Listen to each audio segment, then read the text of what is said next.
Alright, hello everybody, it's me, Clock, and today we're going to be playing What a Show, a YAOI visual novel. Let's start. Oh love, love as long as you can. Oh love, love as long as you may. The time will come, when you will stand at the grave and mourn. Ferdinand Freligrath. Wow, what a name. What a show. But we will always be together. My world, my sea, my sky. Ugh, what is this? What is this show? Where am I? Sorry, I had to say it. Blinding lights shine down on me, piercing my eyes while elevator music assaults my ears. I turn my head away, but my vision's still patchy and blurry. It took forever to wake up. I thought you died or something. Not even 3 seconds after I wake up, there's already something annoying blabbering away beside me. They're saying many things, but I don't catch most of the words tumbling out of their mouth. With a grunt, I push myself up and find myself grasping plush armrests. Odd, I don't remember coming here. My vision finally clears, and the shadow hovering near me comes into focus. And then here I am. It's crazy. But I can't complain, this place is sick. I checked out the rest already. Well, most of it. Ah yes, the resident FEMBOY to wake me up. Thank you, thank you. With these short shorts where his dick is probably going to hang right about there. It's like out of the 19th century or whatever they started having fancy theaters for the rich. I've been to a few places like this. By the way, that's not gonna happen. I know, before I get the comment that says, Clock, his pants are a little tight, actually, that's why there's a poof, because that's where his cock is. Thank you, thank you, thank you. I know. I'm sorry to be so... I'm just over the top today, I guess. Wow. He's wearing a strange outfit I've never seen before. I look at my own outfit while he yaps on and on. You weren't looking at his outfit? Chad, what the hell? Bro is fire, bro. I look at my own outfit while he yaps on and on. I'm not wearing a normal outfit either. Did someone change me while I was unconscious? Nice. It itches like hell. Oh, never mind.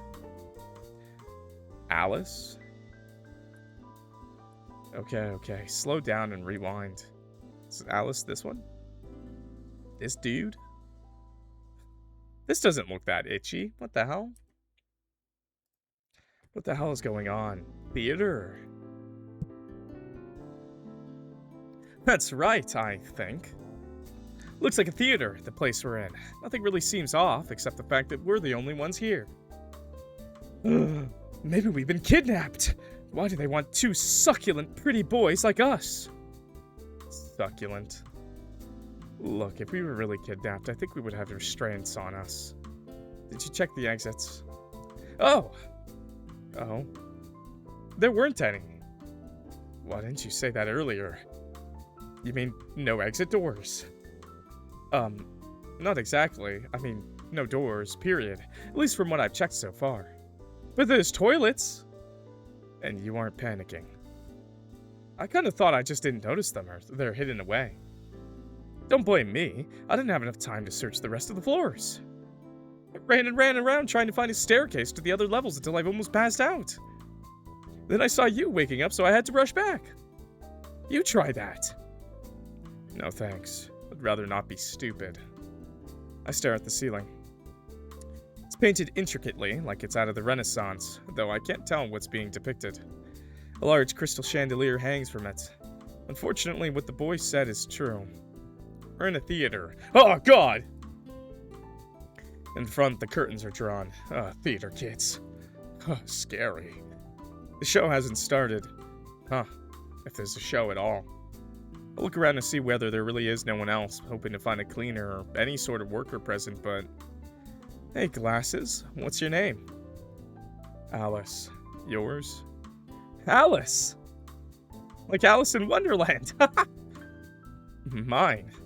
It's, funny thing, but it seems like I forgot. You forgot? It's your name. Even though I snap in disbelief, the boy's admission triggers memories. No, that's not right. It's more like realizing the lack of certain memories.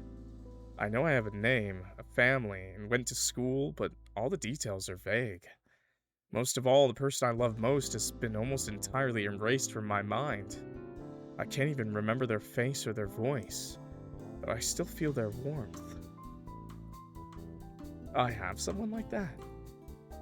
You look strange. What's with the frown? You're one to talk. Hey, don't insult my spectacular fashion sense. I didn't choose my outfit, but it's my style, and do you remember your life? What you say? Your life. Do you know anything about it? Literally anything at all. Now that you mention it, no, not really. Wait! I know I'm 19, and I live in Breeze. Or Bryce. Probably Breeze. But you wouldn't know it. It's some dingy, far-off town. You talk like you're from a city. I'm sure you recall where you grew up. I don't, but I'm that age, too. Can't believe I almost forgot my own age. How embarrassing. Wow, twinsies! Too bad I don't remember my birthday. Maybe we're actually brothers from another mother. That would make this really awkward. Don't put that thought in my head. Ugh, Ming. He's already sexualized you, pal. It'd be too awkward at this point. Wait, what's happening? Suddenly, the lights dim and the curtains open. There, on the stage. Wait, this character's the bomb. What the hell? Yo, he's looking poppin', bro. Greetings, gentlemen and gentlemen. Welcome to the show of your lives. Was a rather eccentric-looking man. Badass motherfucker, bro. Alice, who is he? Thought there wasn't anyone around. Beats me. I'm as clueless as you are. The man points to the boy next to me. You there, the one who looks like a clown working at a candy factory. Eek. The boy's fingers wrap around my arm and dig into the flesh. Why are you afraid of this guy? I don't know why, but something about it grounds me a little. The pain, maybe? I can't tell. Frightened like a chicken, aren't you? Well, you should be. Because congratulations, you're dead. I'm dead? And I'm not. You too! Damn it. But I don't believe the man right... Nice, good reactions, folks. But I don't believe the man right away. I feel alive, my skin is warm, my heart is still beating. And what is this place supposed to be anyways? A theater! The afterlife? No, it's a theater! I've always thought there was nothing, following what's most logical. Did you know brain activity continues after death? No. Yes. During those moments, this is where you end up. Purgatory. Why, it's simple. The brain remains active in order to retrieve and process the memories of your life, because as you know, death is really traumatizing. It makes you forget. After you remember everything again, brain activity stops, and you pass on as per normal. So you're saying we're technically dead, and we're in this limbo to gain our lost memories, which are needed to move on. Ding ding ding, correct. But it doesn't make sense. Nothing makes sense, dear Alice. He knows my name. Did you overhear me when I told it to the boy? You're suggesting everyone ends up here when their heart stops. That's impossible since hundreds of deaths occur every minute, yet no one's here. So where's the other people? He just said it doesn't make sense, bro. Also, the brain can only continue activity for a few seconds to minutes, but it's definitely been longer than that. Well, I mean, the brain also, like, you could have a whole entire dream and have only slept for, like, 5 seconds, so, like... And what about those who are brain dead? Did they come here too? Ugh, geez, stop being analytical. I hate dealing with people like you. Always asking questions and making my job so much harder. When I say this, I mean your brains created a space in order to regain important lost memories. Everyone experiences this process in their own ways. You two just happen to make a theater where time flows differently. What's so hard to understand? And the brain dead people? Death is only traumatic to a brain which can experience it. They don't need this process. By the logic you presented so far, does that mean you're a figment of our imaginations? Yet you mentioned dealing with people like me and having a job doing whatever this is. God, you're so annoying. Do I really have to explain everything? This is like the atheist, and he's like, I'm not saying any one religion is right, but this is like when you find out there is a higher power and you just cannot take it still. Yes. Oh, fine. Although I don't know about a higher power in this story. I'm sure you've heard of the Hat Man phenomenon. People report seeing the same shadowy figure during sleep paralysis or drug-induced hallucinations. In the same vein, I'm simply a being created by brains on the brink of death to guide people along, like a psychopomp. Now enough questions, I'm sick of them. You're giving me a headache. I need a break. Ciao. Hey, wait a minute. You haven't answered. And he's gone just like that. I sink back into my plush seat as the boy's fingers slowly peel away from my now red skin. He hasn't said a word so far. They're not gonna adapt, bro. They're not adapting very quickly to this situation. Bro, why are you asking him so many questions? Just pick up a bat and hit the guy. Like, it's as simple as that, you know? You want to find out if that guy's real or not? Just hit him. Just punch that guy in the face. You'll find out fast as shit, man. Frustrated, I look at him. His eyes grow large. Those eyes, they're truly a strange shade. Brother, your eyes are cyan. You're one to talk. He gets upset, be like, I needed to make sure you... Exactly! You understand! It's like staring into a swirling galaxy. Alice? I pull myself together. Is what the man said really true? Are we... dead? I don't know. His logic's all over the place, but at the same time, nothing else explains our situation. By the way, you mentioned there weren't any doors? Uh-huh. As far as I've seen anyways. No staircases, too. Why? I think I should check this theater out for myself. You could have missed a hidden exit. Plus, we don't know what's next in store for us or when that weirdo returns. I have to make use of this time. Wait! As I turn to leave, the boy's hand clutches my wrist tightly. What is it? I know boy is like the same as man, but... And I know he's basically a femboy, but man, I really wish it was just dude or something. Because whenever I hear boy as an adult man, I just think you're like under 18, and this is gonna make this a lot weirder. Or I'm thinking I'm fucking Kratos over here going, boy! What is it? I'm gonna be left alone, right? What if I see a ghost? That man is a kidnapper waiting to steal my pretty succulent face and body for his dirty fantasies. What's with the succulent obsession? I really don't think he'll do that. You don't know that! Whatever it is. Whatever it is. What if you are the ghost? I mean, we probably are, but maybe not. Boy. Just... Can I come with you? I don't want to be alone. With him around, I might not be able to concentrate, and the thoroughness of my investigation might be hindered. At the same time, is it alright to leave the boy here? I don't think he's any more safe with me. Oh. Oh, wow, I just realized the background. Nice, very pretty. I see you up there too, buddy. Okay, just don't be a bother. Sorry, I want to handle it alone. That ending first, baby. Sorry, I want to handle it alone. Sorry, I want to handle it alone. Really? Okay then. Sure you won't change your mind later? Positive. I guess if you're that sure, I'll just wait here then. But don't take too long, okay? I don't want to be left dealing with the crazy guy. Well, it looks huge, there isn't much to explore. Or can be explored, to be precise. The more I walk, the more I understand what the boy meant when he said he couldn't find any exits or staircases. It's not like they've been boarded off and can be broken into. There just isn't any. Where doors are supposed to be, it's just a flat wall. The only exception is this long hallway leading to a washroom. The washroom itself is small but fancy. Well, there are dress circles and gallery seats which look like they form at least 3 more levels. I can't figure out how to access them. No way I can climb the pillars either. So the next thing I do is to look for trapdoors on the floor and hidden doors in the wall. But sadly, I come up with nothing. You know, theaters always got trapdoors on the stage, bros. Like, always, man. They got lots of trapdoors. Shit. Could it be true, what the man was saying?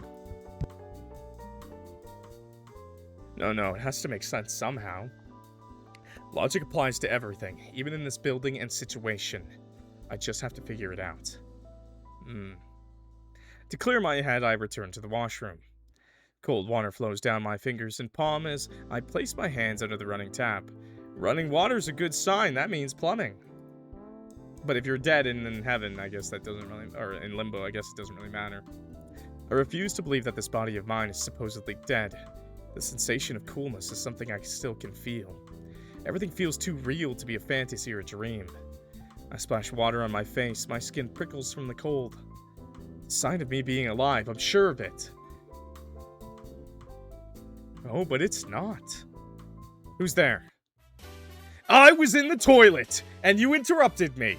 Relax, Alice, it's just good old me. What a sight to behold, aren't I? What are you doing here? Taking a big dookie. I said I needed a break, weren't you listening? Where else does one go to have a break? Literally anywhere. Tisk, tisk, tisk. You people, only caring about yourselves and understanding the intricacies of other people's bowels. How's that related to coming to the bathroom? It's a metaphor. And you keep talking like you know me. I'm not like that. Who knows anybody? Nobody, that is. But they can always take guesses, and boy, you are predictable. I try to wipe my dripping face with the hand towel provided, but the man snatches it away before I can reach it. What's wrong with him? Hey, there's no limit to the human imagination, Alice. Let me ask you, do you know how this towel feels? What in the world is he talking about? Obviously. Even though you haven't touched it. Come on, spit it out. What are you getting at? I know how it feels because I know how towels feel. It's such a basic concept. Realized it yet? The coolness of the water is just my mind replicating a sensation I've experienced before. So this theater could be a new scenario made by merely combining and manipulating existing memories and sensory experiences. Dreams form that way. The logic is not too out there. You really fought hard on this one. Brain is pretty crazy, chat. Brain is crazy. You know, they say, like, when you fall asleep and you maybe you wake up and you remember that dream you had, and you think that's the only dream you had, but in fact, that dream was probably only the last dream you had. You probably had many more. And that last dream probably only lasted about like 10 minutes IRL, even if it felt like hours long in your head. Is this all really one huge elaborate dream then? But I'm not falling for this shit. He's real. Punch him in the dick. The man tosses the towel in the sink with a flourish. You could say it's a dream, if perceiving it that way helps you process your situation. Wait a minute, is he reading my mind? Reading is correct, and everyone else can do it too. You should really hide your thoughts better. Everyone else, as in including the other boy with me? Everyone else except you and him. But that's not the important bit. What? Is he actually serious or just pulling my leg? I really can't tell with him. Probably why this guy's wearing a mask, eh? Does he actually physically read my thoughts? Let me try. This sucks, this sucks, this sucks, this sucks. I want to go back. I want to go home. I want to see the sky, the sky, the sky, the sky. Wait, I want to see. It's forever and ever and ever. My love, my love. Hey, slow down. I can't read that fast. Read? You can read? Shit, I can't even do that. Neither can they. Oh! Oh, that's what he meant by the others, too. Ah, okay, okay. I like where this is going. Okay. Oof, thinking so fast makes me dizzy. This is really trivial. Yeah, they did. Yes, they broke the fourth wall, yeah. This is really trivial. I'm wasting my time with him. Yeah, come back to me. But that's what he wants. But so then that means we control him. That's interesting. So this is just a dream, which means I can wake up from it. Look, boy, if you want to see this as a dream, then go ahead. I'm not stopping you. However, you have to understand that unlike a dream, you can't wake up. I said it already, didn't I? You're dead. The dead can't wake. How did I die then? Your sky, it broke. So your world fell with it too. He referred to the sky as his love. Sad? Please don't die. Otherwise I'll never. Oh, okay, easy clap. What the hell? What was that? Gosh, will you look at the time? We need to head back. You can't leave that boy, can you? What? That's why they're together. Since he's all alone, you can't leave him hanging. It's really rude. Haven't your mother taught you any manners? Oh, I thought he meant something else. Whatever, he's right.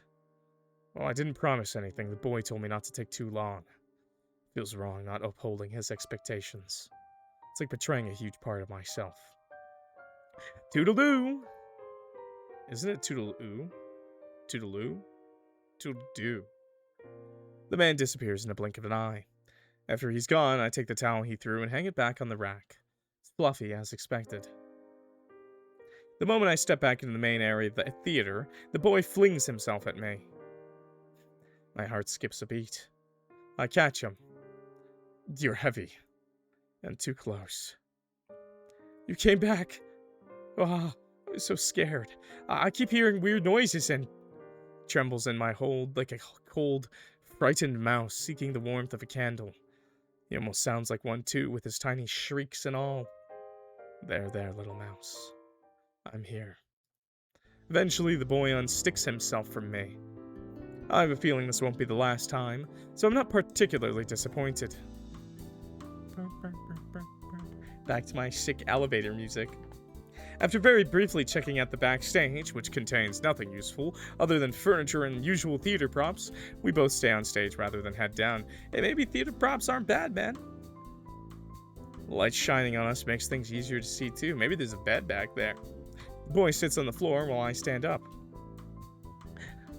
Unfortunately, I guess we have to do what that man says. Ugh. As much as he's super creepy, he's like the only one here who knows what's going on. I don't care if he's lying or some pervert. He's definitely less clueless than us, right? Yeah. Hail, fellow well met. Can he stop with the sudden entrances? Ah! Hey, you. Hey. Oh, wait. Hey, you. Yo, what's up, man? Rude. I have a name, you know. It's Raphael. Please kindly use that. Thank you very much. Raphael. Interesting name.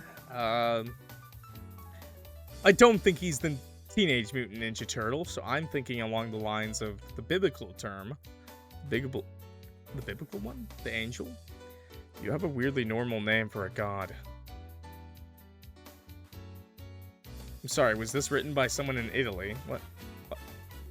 Raphael is a normal name? Who names their kid Raphael? Nah. Actually, it's kind of lame. You're jumping to conclusions now. I never said I was a god. Raphael. Yes, Alice. Let's assume I trust you for now. For now? Tell us how we're supposed to get back those memories we supposedly lost. Haha, now we're getting somewhere. But woefully, that's for me to know and you to figure out. Just keep in mind the fact this theater was built entirely by your brains to optimize remembering, so I doubt it would be too hard to crack the code. Real fucking helpful. Alice, language! Hey, I know. Floor is yours. Okay, so what if we just chill here, you know? How does that help? Wait, I'm getting to it. Like, if we wait a bit more, maybe the memories will slowly come back. Since our brains made this theater, right? This place must be significant to our lives, then. Like, we came here often, or worked here. I could totally see myself doing that. So it's kind of like going back to explore your childhood home and remembering things you forgot bit by bit. Oh no, he was a theater kid! Guys, let's not talk about the politics talk we had before the game. You don't have to bring it up. We had one. It happens quite often. You're suggesting we do nothing.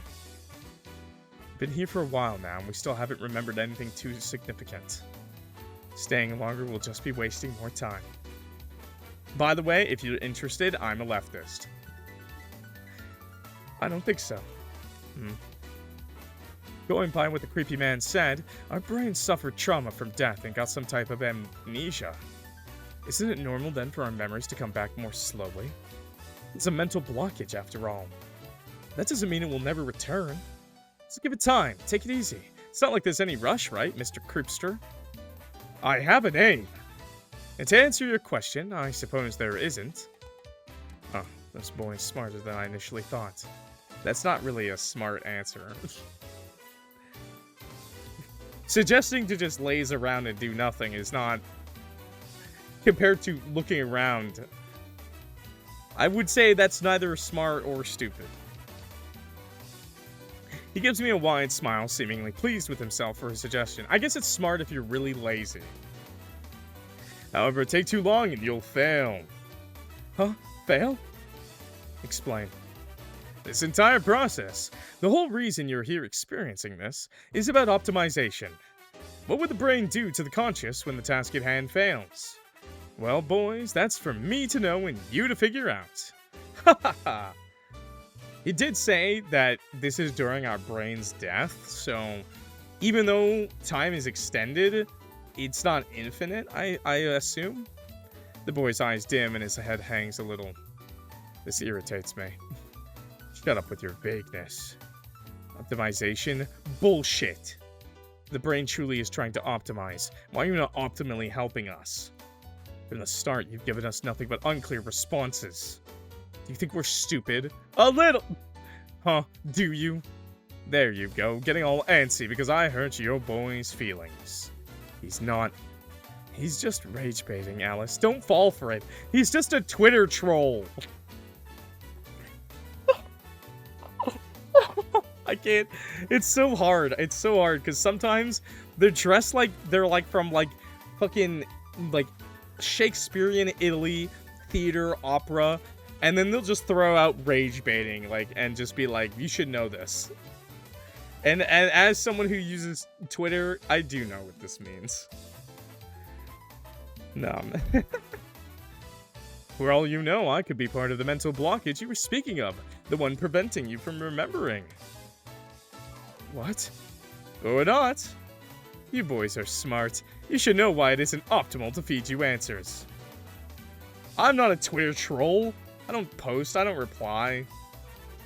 You have to discover the truth for yourselves. Now with that out of the way, I need another break. You're the troll. You're a Twitch troll. Dealing with you two, especially Mr. Hormonal Angsty Emo over here, is really draining me. I feel that, bro. Ta-ta! Not my favorite one-dimensional character, but that's okay. I'm hoping we open up these boys and we get something a little more one-dimensional from them soon. I slump to my knees, also exhausted by the exchange. Whenever Raphael speaks, I seem to lose the rationality and composure I'm so proud of. Sure. It's irritating. The boy crouches down to my level. We'll figure it out. We'll figure it out together, okay? You know, he didn't exactly deny my suggestion. It could still work. But we can't wait too long either. We just gotta chill, but not chill, I guess? Take it easy, but I think take in the sights at the same time. I think that's the better plan. A small chuckle escapes my lips. With this boy, too, I'm losing myself. I don't know if it's because he's the only other person here with me, but his presence is growing a bit more bearable as time passes. I also don't hate the warmth too much. The thought of my lover is both near and far. Brother Raphael already said it's our boy, bro. I wonder whether I felt the same way with them at first. I think I did. A feeling low in my gut nags at me and I try to push it away. Let's not think about that. You're betraying them, it says. But it doesn't feel wrong at all. Love is strange that way. Love. Alice, Earth to Alice, you keep spacing out. It's kind of scary. I'm fine. Anyways, my knees are aching. I think my thighs are cramping a little. I've been crouching too long. What are you, an old man? No, I'm still young and succulent and beautiful. Stop. I'm not gonna fuck you, bro. Okay, this succulent gag is really getting boring. Sweeping imaginary dust off my shoulder, I stand up. I hold out my hand for the boy and he happily takes it. Pull him to his feet. I don't feel like letting go, but I do. How about a show? A show? There's only one thing a theater's for. Plays, performances, those sorts of shows.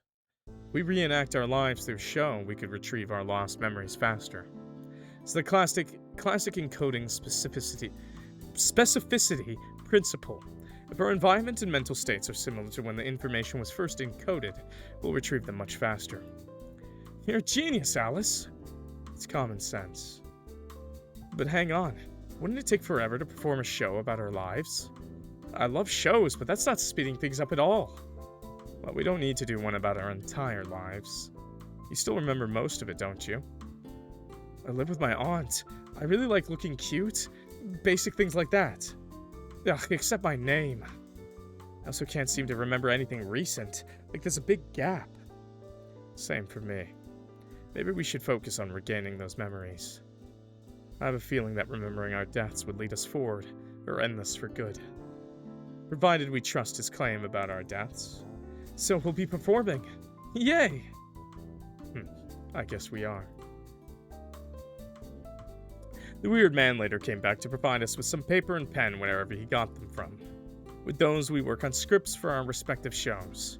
More specifically, they're meant to be plays. We've already decided to use the prompts from backstage to create passable backgrounds. The only problem now is to figure out how to write the scripts when we remember next to nothing about that point in our lives. Boy mumbles and moans beside me. He's been doing that for a while, but I do my best to let him be. It isn't easy being in this situation. Where do we even start? Maybe this isn't the right way. It's the only way we have. The script will cover the parts we remember and make it cohesive. It doesn't even have to be a traditional script. You could just outline what we have to do. Do you know which school you went to? We could try starting from there. I went to Catbox Academy of Fine Arts for Musical Theater. Oh, is that why we're in a theater? I've performed in many places like this one.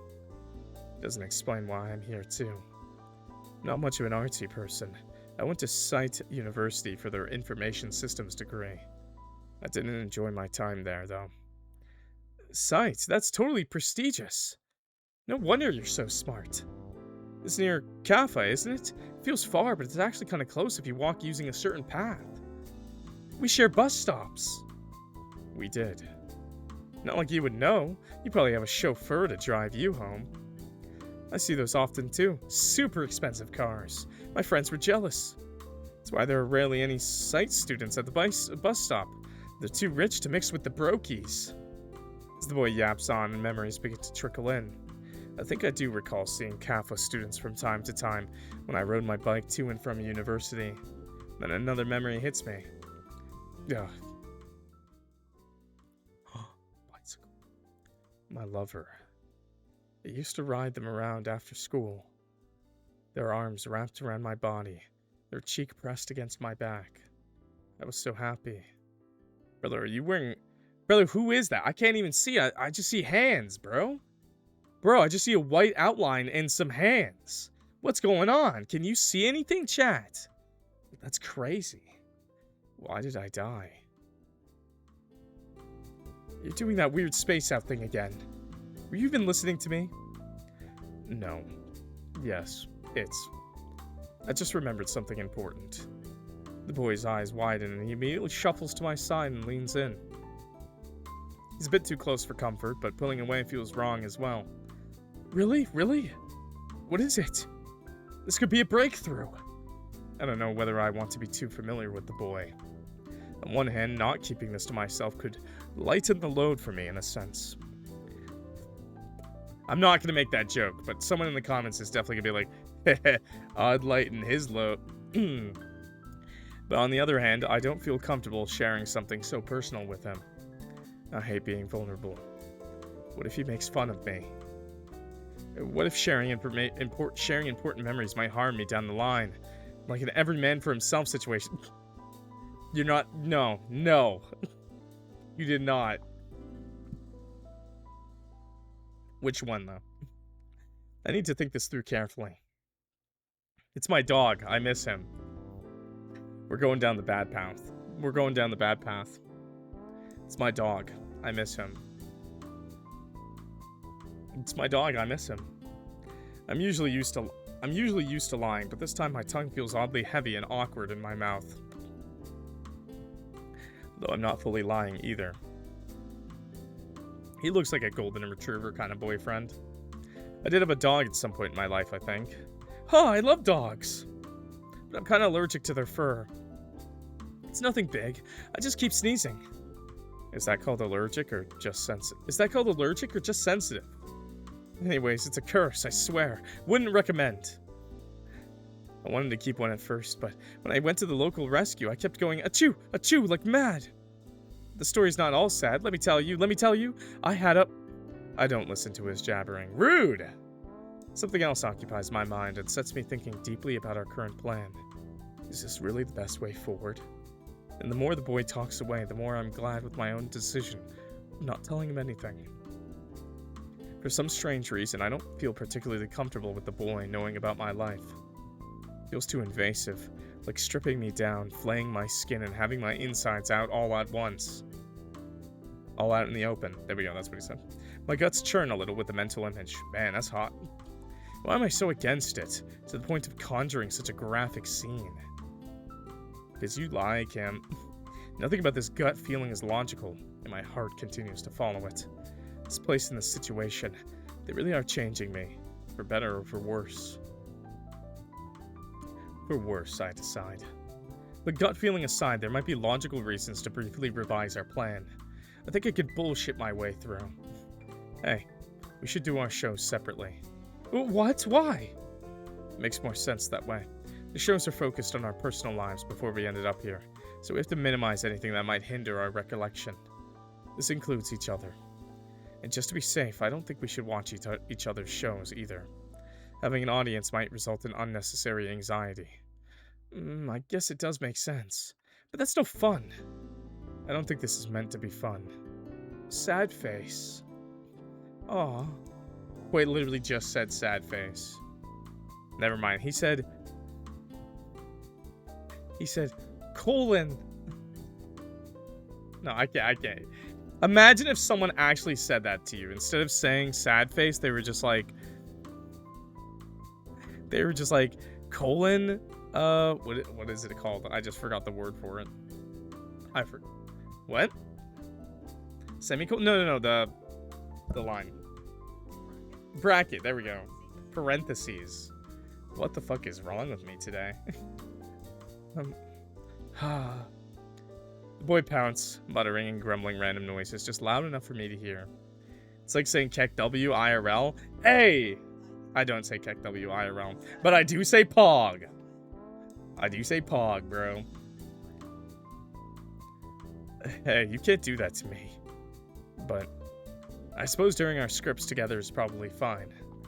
In an instant, the boy cheers up. I'm fine with that. Talk about a fast recovery. I like saying Pog. It's cool. I grew up with Twitch, bro. It's Pog. Yeah, musical theater makes sense. Nonetheless, seeing him pleased, my heart settles into genuine thumping. Yeah. Thank God he isn't mad.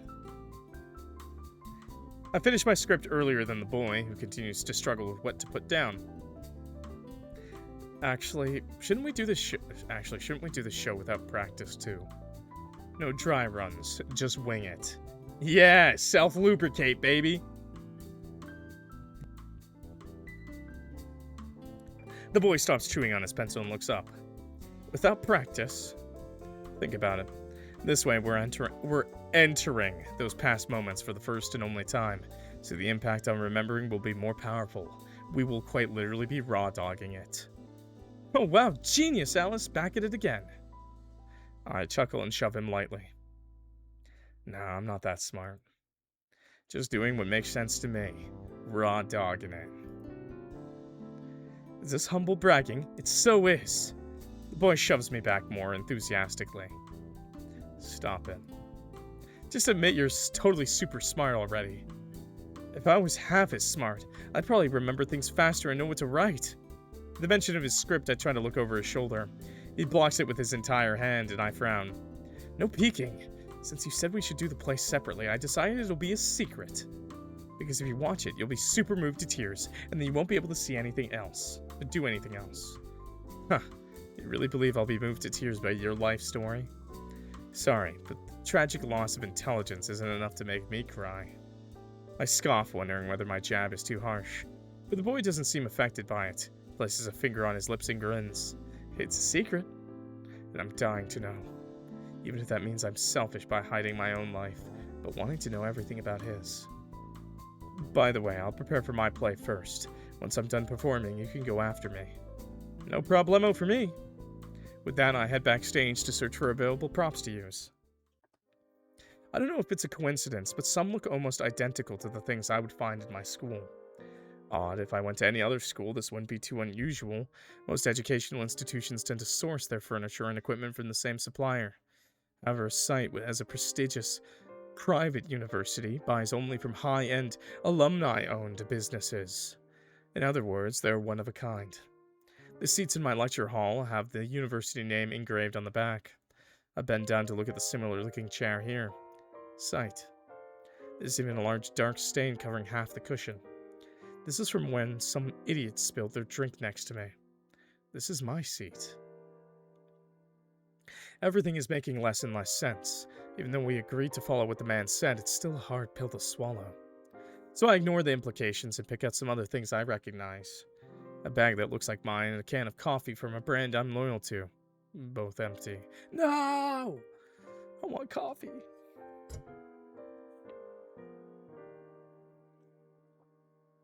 Reminded me, everybody should take a sip of water right now. We've been playing for a while. Get some hot water, hydrate up.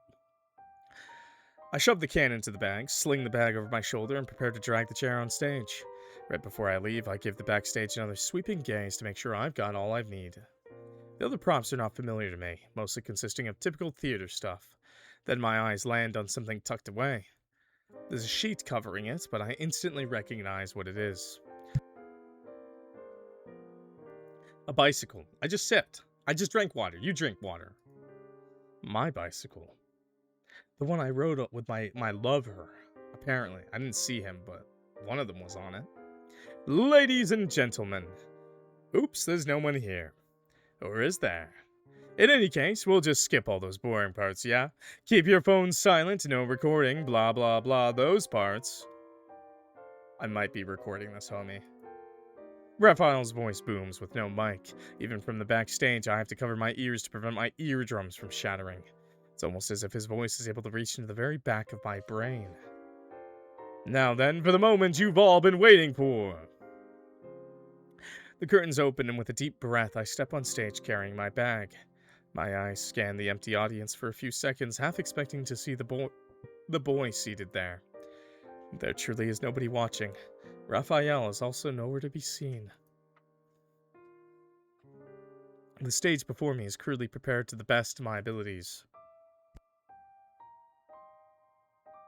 One half is supposed to represent a lecture hall, while the other side is the exit where I usually park my bicycle. It's beyond pathetic. What the hell am I doing? Seriously. And to say the show is awkward is an understatement. I begin by heading to my chair and sitting and staring at a large mobile whiteboard for nearly an hour, till my eyeballs feel like popping out.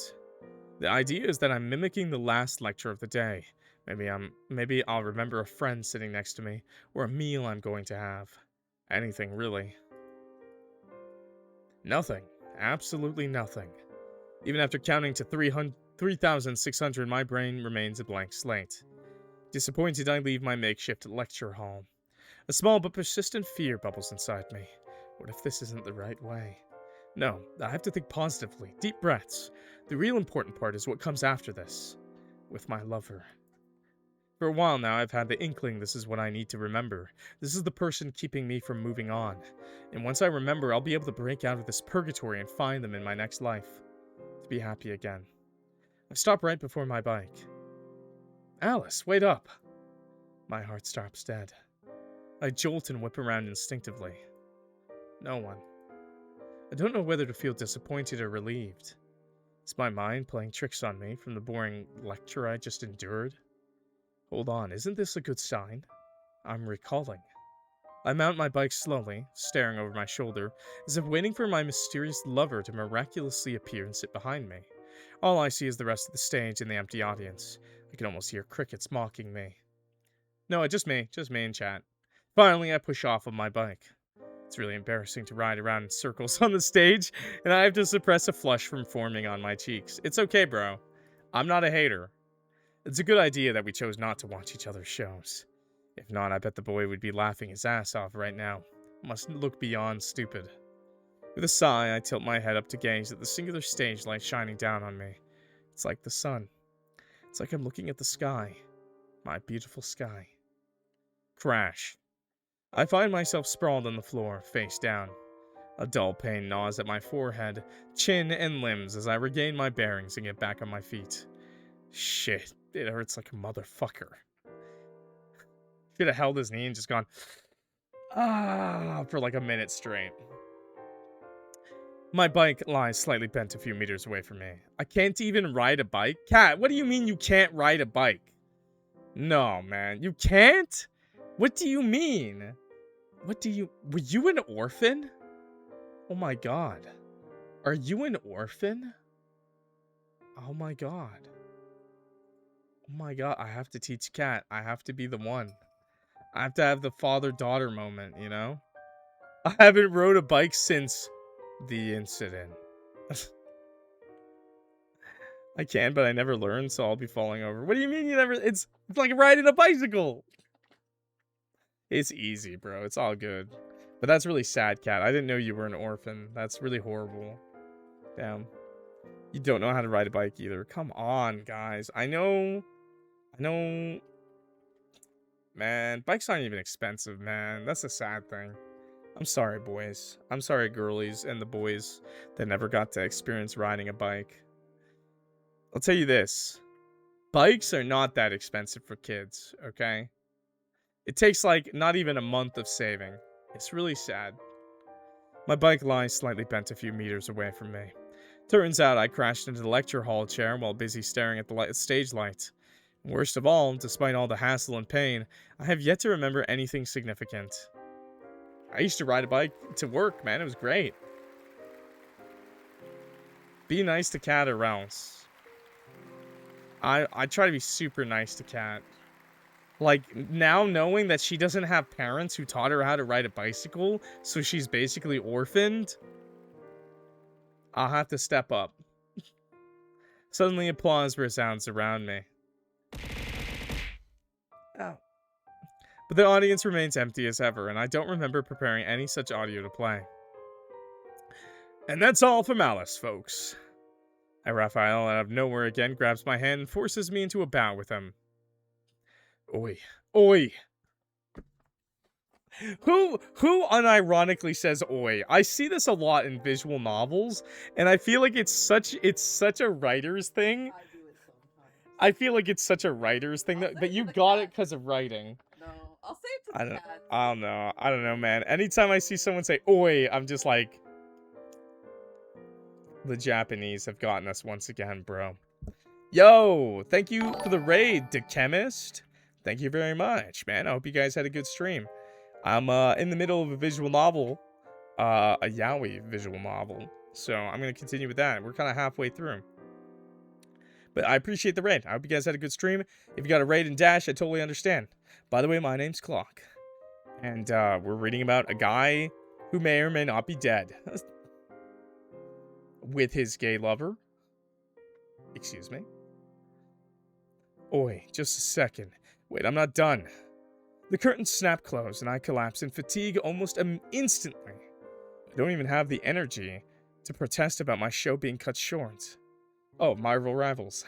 Nice. Marvel Ribbles. Yeah, that's a completely different vibe. But a good game. Ugh, shit. Why am I so exhausted? It's just a short performance. I barely did anything. For some reason, Raphael doesn't let go of my hand. But before I can ask him about it, he yanks me off stage. Quicken your exit, boy. You're not the only one who has to perform. The audience is just dying to see the next show. Haha! Oh, that's awesome. You know me from YouTube. That's cool. As I get shoved down the steps at the side of the stage, a figure passes by me. Good job, Alice. Then I'm stumbling onto the audience floor. Oof. I scramble to my feet and shout out. Good luck to you, too. There's no answer. Both Raphael and the boy are out of my sight. What a disaster of a show that was. The washroom's furthest point from the stage, so this is why I'm camping out here. I sit with my back against the wall, feeling the coolness seep through the cloth and spreading across my skin. In my hand is the small towel from before. The roughness is therapeutic. I think back to my show, if you can even call it that.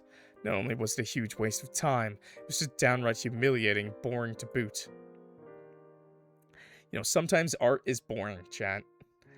It really teaches you to turn off the what you're watching. Art should be an explosion.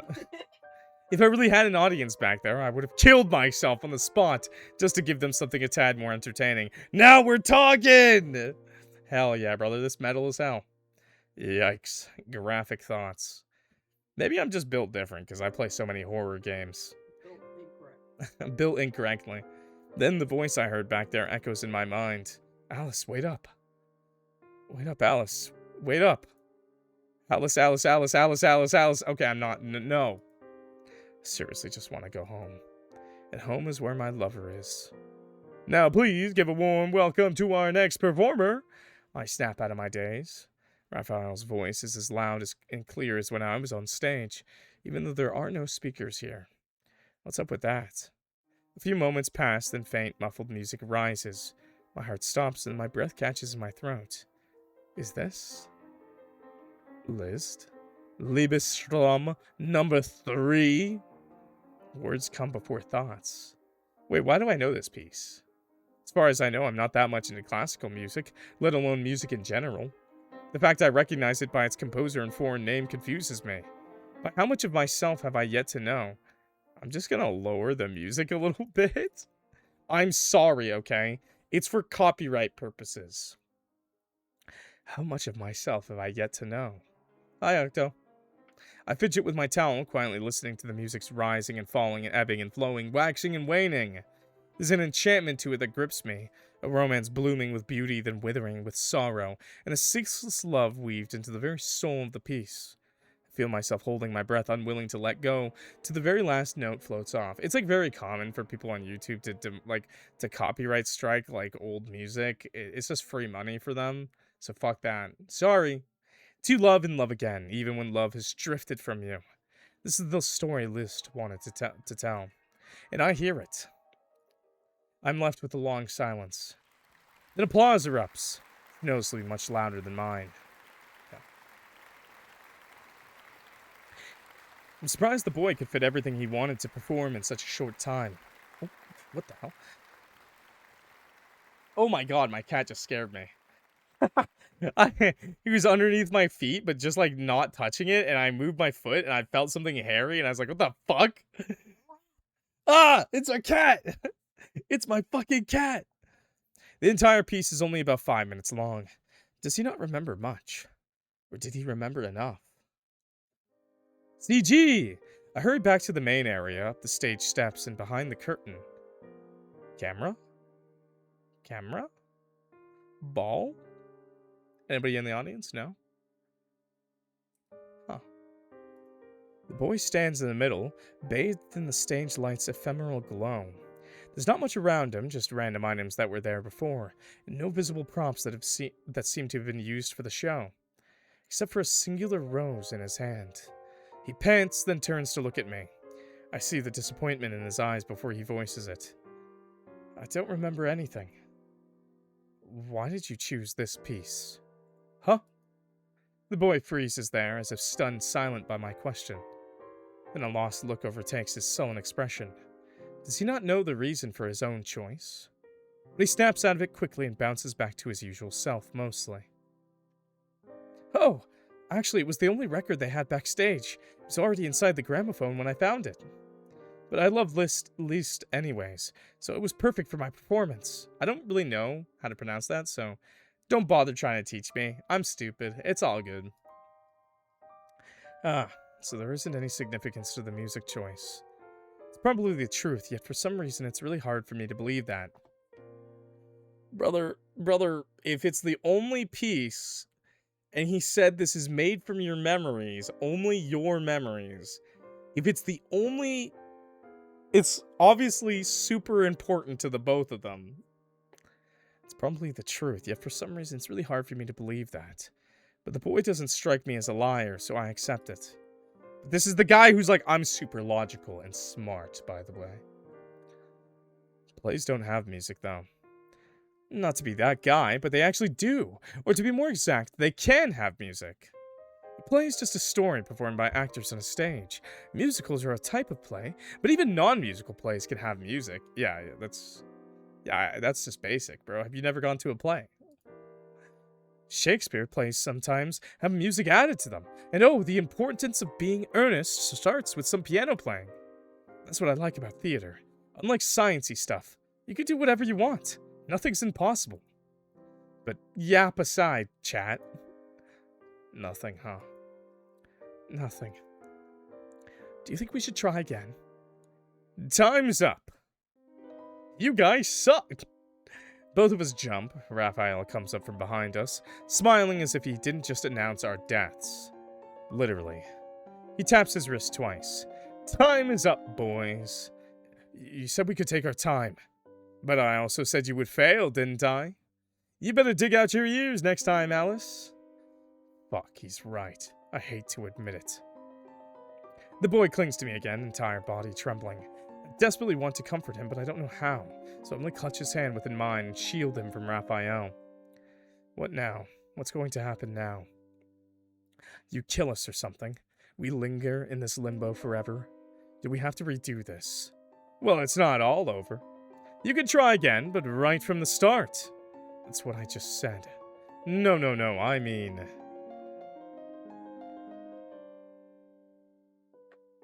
Right, from the very beginning. Oh, they snapped for me. I did do a snap for the character. Before I can ask any more questions, Raphael snaps his fingers. The entire world spins and darkness creeps in from the corners. My energy, my soul, seems to slide away from me slowly and slowly. The boy's fingers lose their grip with mine and slip. I try to grab him, but my arms feels too weak to move. Alice.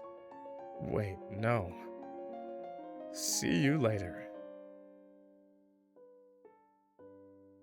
My world as I know it fades from me. My sky disappears. Shit, I don't want it to end. Oh, that's good. Oh wait, we gotta load up. Interesting use of the fourth wall. Although I wonder if it'll even matter in the end. Or if it's just like a fun little quirky little thing they added. Okay, this time, let's, instead of telling him about my dog, let's just go back to the second option and say, nothing much, just a memory of my lover. Nothing much, just a memory of my lover. A lover? You had one? Rude AF. You? Extra rude AF. Excuse me? I have a lover. Because it's a show? Yeah, yes. I'm just curious.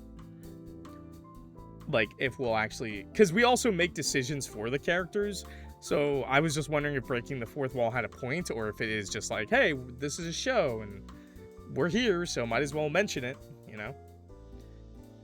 Or if it actually, like, plays into the story, and it's like, hey, I'm gonna break free from your choices, idiot master. What are you acting so surprised for? It's just a little hard to believe, since you're so... I dare you to finish that sentence. I forgot what I was going to say. Must be the death anemia kicking in. To be honest, his words sting a little. I feel a bit foolish now with these swirling feelings inside me. Can't be love. Likely annoyance and a desperate forced affection because of the stupid situation. When this is all over, assuming death really awaits me, I'll return to my lover in my next life. I don't want to deal with replacements. So, what was the memory about? Riding a bicycle together under the sky. It was the one who brought them to school and back. It must have been nice, huh? It was. Man, if only I'd learned how to ride one. A bike, I mean. Then I would have been super cool like you, sweeping people off their feet and riding into the sunset. Aw, my poor cat can't do that, because she doesn't know how to ride a bicycle. My heart stumbles over the word cool, but quickly recovers. I'm sorry, once again, cat. The boy's staring at me with shining eyes, and I feel my cheeks warming a little. Damn it, why am I so weak? People, I only had one lover. Or people, I only had one lover. Oh, you're still sweeping someone off their feet, aren't you? And you look like you love them a lot. Tell me, what are they like? To manage to warm someone as cold and as icy as you. If I'm being honest, I don't remember. I only remember the love I feel for them. Shit, pretty pathetic. What kind of idiot forgets their own lover? They must hate me. Pathetic? Why? It's the death amnesia's fault. I'm sure no one willingly forgets someone so important. How about you? Do you have someone? The boy falls silent for a long while, brows scrunching together. My heart does somersaults while waiting for his answer. I don't understand why I'm so nervous when I already have one of my one and only lover. I think I liked someone. I just remembered.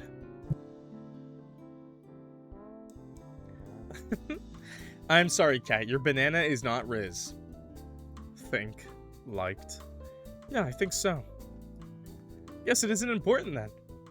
Probably a small crush I had, but got rejected. No biggie. The idea of anyone rejecting this boy unsettles me. The idea of him even having a crush disturbs me. You know, for the really smart, logical character, you're not being very logical about these feelings for this boy you've just met that you're sharing death with. This love. That's why I never bothered with it for a long time until my lover came along. Chat, put your bananas down. Put them down! Romance is a troublesome feeling. Addictive, I might add. But it upsets me all the same. Let's go back to scripting. We're both starting in our respective schools, right? Yeah. Maybe you can act out the bike thing, so you remember who your lover is. It's a good idea. I want to remind myself who I love before this irritating feeling consumes me whole. Can't wait to ride on a bike. Ugh. My head's suddenly dizzy and my heart's going a mile an hour. That line, it's too familiar. Why? I shouldn't be... I lean against a prop chair to stop myself from fainting. The boy doesn't notice my irregularity. Good. But damn it, it's still bad. This is the effect he has on me from saying a few words, from just suggesting riding a bike. Imagine if he actually acts with me. No, I can't let that happen. I steel myself before speaking up. I must fight against logic at all costs. Huh? Who said anything about you joining me? But I thought you need someone to play your lover, no? We're doing separate plays. This means acting alone as well. Then who? I'll figure it out. But we're supposed to work together. Alice, we're the only ones in this situation. We can't, not work together. I know you can be a bit stubborn, but over a small thing? You need someone to help you remember. It'll be hard if it's just some, I don't know, if it's just emptiness behind you. You need that human warmth to jog your memories. I can totally super do that for you. It's no big deal. Why is he so insistent? Why the fuck does he care? I just don't want you playing as him, okay? Why not? Because obviously I don't like you. All you've been doing is annoying me, being so goddamn clingy and dependent. Have you considered how I feel? I didn't. I wasn't doing it that much. The entire time? Of course not. In fact, he's probably not clingy enough. There's a bitter sweetness within begging for the boy in front of me, pulling me to him. He's the one. He's the one. He's the one. He's the one! But I'm not going to let my heart sway from the only one who has it. Must fight against all my instincts. No matter if they're with me now or not, I will return to them. Duh. So just let me do this play alone, okay? The boy's eyes shimmer and swirl like with brimming tears. Then he quickly turns his head and huffs like a petulant child. Then I won't let you watch my show. Fine with me. Mine's a private screening anyways. I have to close my eyes to prevent myself from seeing the boy's face as he sulks off backstage. I have to control myself. Yet it doesn't feel good at all. I wonder why, even if the answer's screaming in my face. Yeah, it is. Alice. I don't want to hear my name out of your disgusting mouth. Rude! And why are you so close? Go away. You really are as mean as he says. I bristle and open my eyes to glare at the man, Raphael. Leave me alone. Trying to be an emo boy, are we? I don't think he's so much emo as he's just being a bit of an asshole, eh? Don't. It doesn't suit you anymore. He says I'm mean. He told it to your face. I mean, you talked to him? Whoa, don't get possessive now. Save that for later. I realize he's trying to get a rise out of me, just as the boy mentioned before, so I calm my breathing before speaking again. I'm just asking if you talked to him. Nope, I wouldn't dare do that, would I? I just saw him muttering things to himself like a poor lost soul. What did you ever do to him, Nothing. I just said we're doing separate plays, and I don't want him acting with me. What a strange choice. Don't you want to stick with him? Your fate depends on your cooperation. My decision is final. If you say so. Just don't blame me when you fail. Then with a bow, Raphael disappears behind the curtains. It's okay, Raphael, I know we're gonna fail. I knew this. That's what we're going for.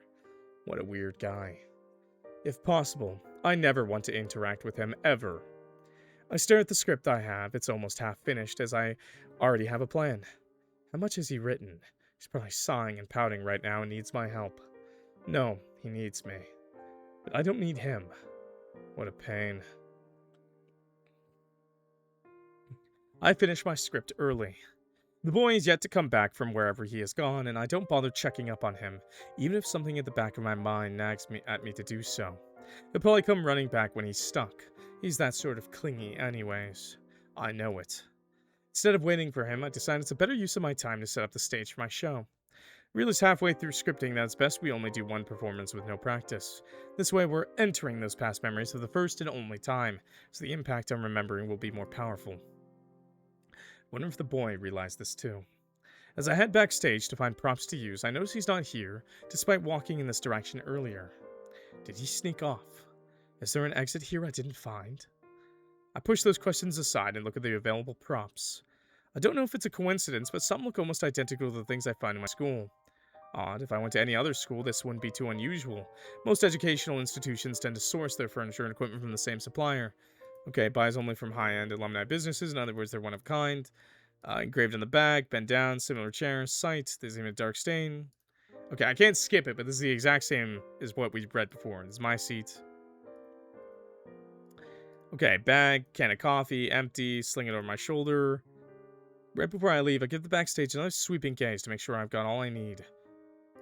Kids, okay. Then my eyes land on something tucked away. New. There's a sheet covering it, but I instantly recognize what it is. A bicycle. Oh, never mind that. My bicycle. Ladies and gentlemen. Okay, I'm going to hit the skip button and just see how far we can go. Oh, fuck. Oh, fuck. That was the same, right? That was the same exact stuff. So nothing changed. Nothing at all changed? Really? Nothing at all changed? It just became the same exact story? Okay, okay. Now we're gonna go back to the first save. Okay, okay, but obviously a bad ending. Obviously a bad ending. Or at least a failure of an ending. So, last time we said no to this, so now I will say just don't be a bother, and I'll try out the other two options. So, saying sorry, I want to handle it alone is quite literally the worst possible thing you can do. Just don't be a bother. Phew, thank God. Thank you so much. I promise I won't disturb you. We'll see about that. Well, it looks huge. There isn't much to explore. Or can be explored, to be precise. The more I walk, the more I understand what the boy meant when he said he couldn't find exits or staircases. It's not like they've been boarded off and could be broken into. There just isn't any. When doors are supposed to be, it's just a flat wall. Exception is this long hallway leading to a washroom. The washroom itself is small but fancy. And while there are dress circles and gallery seats which look like they form at least 3 more levels, I can't figure out how to access them. No way to climb the pillars, no trap doors or hidden walls, and I come up with nothing. The strange boy hasn't talked to me much, and I'm guessing it's because he's trying his best to keep his promise and not disturb me. He just follows me around with the distance between us like a scared puppy dog, unsure whether it's wanted. I don't know if it's a deliberate act, but it makes me feel sorry for him, enough for me to want to pull him a little closer. But that's a distracting thought, so I push it away. Oh. We end up sitting in a dark corner together. So instead of him meeting the Raphael in the bathroom, this happens. We end up sitting in a dark corner together. I rack my brain for answers to literally anything at all, but it comes up empty. Alice? Yeah. He finally spoke. You know what that creep said? I keep thinking about it. I don't want to believe it, but maybe we really are dead. Do you think so too? I didn't clock you to be the gloomy, pessimistic type. Nice clock reference. That's my job. Sorry. Nothing to apologize for. I mean, it's just... Maybe he's telling the truth. I don't remember much about my life, and I feel like a huge important chunk is... poof, missing. This entire theater. Why would such a weird building exist in real life? Oh, and don't get me wrong, this outfit's super cute, but not mine. I wish it was. Stop it. You can't think like that. Huh? What if that man's just trying to get in our heads in order to control us? We can't be so caught up over his lies that we miss something that's right in front of us. It's only logical. Haha. What? Everything must be logical to you, huh? Should I be emotional and illogical instead? Being illogical means accepting this, then yeah. I think it's better, probably. The boy pulls his knees to his chest and wraps his arms around them. His vibe has completely changed as compared to when I first met him. How so? Being illogical doesn't totally mean being emotional. True. You know, I think it's kind of worse if you get caught up with what makes sense or not. Everything makes sense once you have a more open mind, by the way. You get frustrated and angry. That's being emotional, right? But if we accept what's happening to us, everything will be easier to deal with, I think. I don't understand. Like, let's say you care a lot about what other people think of you. Where is he going with this? You want to be perfect and all, but even if you try really hard, some people just won't like you no matter what. So you spend all your time and energy trying to figure out why. Isn't that a pretty miserable life? When you could be ignoring them and having more fun being who you are. What, are you talking from experience? Well, it's just a super common feeling.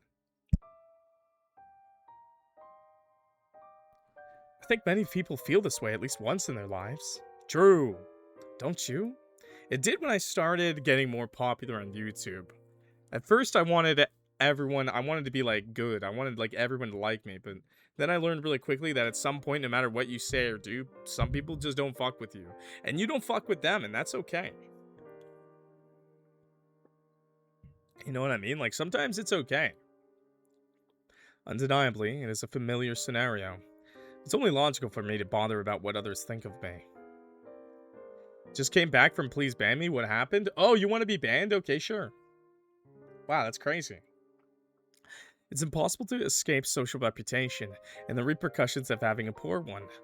I don't say anything. So basically, what I'm saying is that we don't think about logic, just listen to the creepy man first. I think we're confusing the word logic with science. You can still be logical about illogical things. You can do that.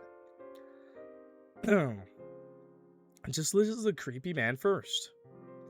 Then we'll figure things out as we go. Sounds good? It's very easy because people are inherently illogical, but we can use logic on them. His hands reaches out to lightly touch my elbow.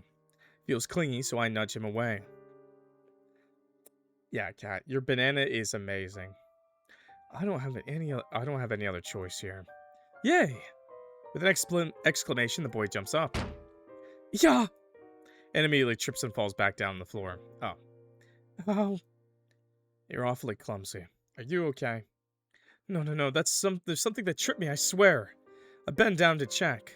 It's so dark, so it's difficult to see anything. But as I feel around the floor, sure enough, there really is something there. It juts out like a handle. Hey, come look at this. Ow, ow, ow.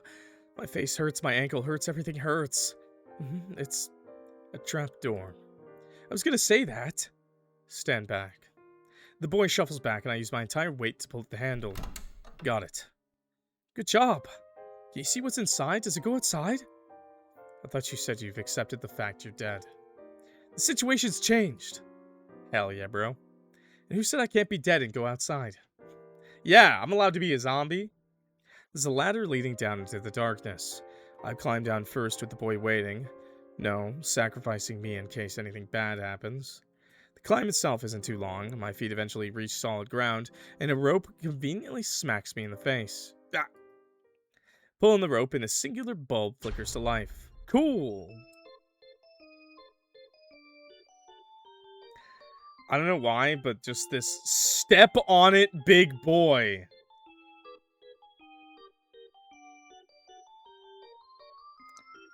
This sign doesn't even make sense. Both of these are goddamn little ass femboy twinks. What the hell are we talking about?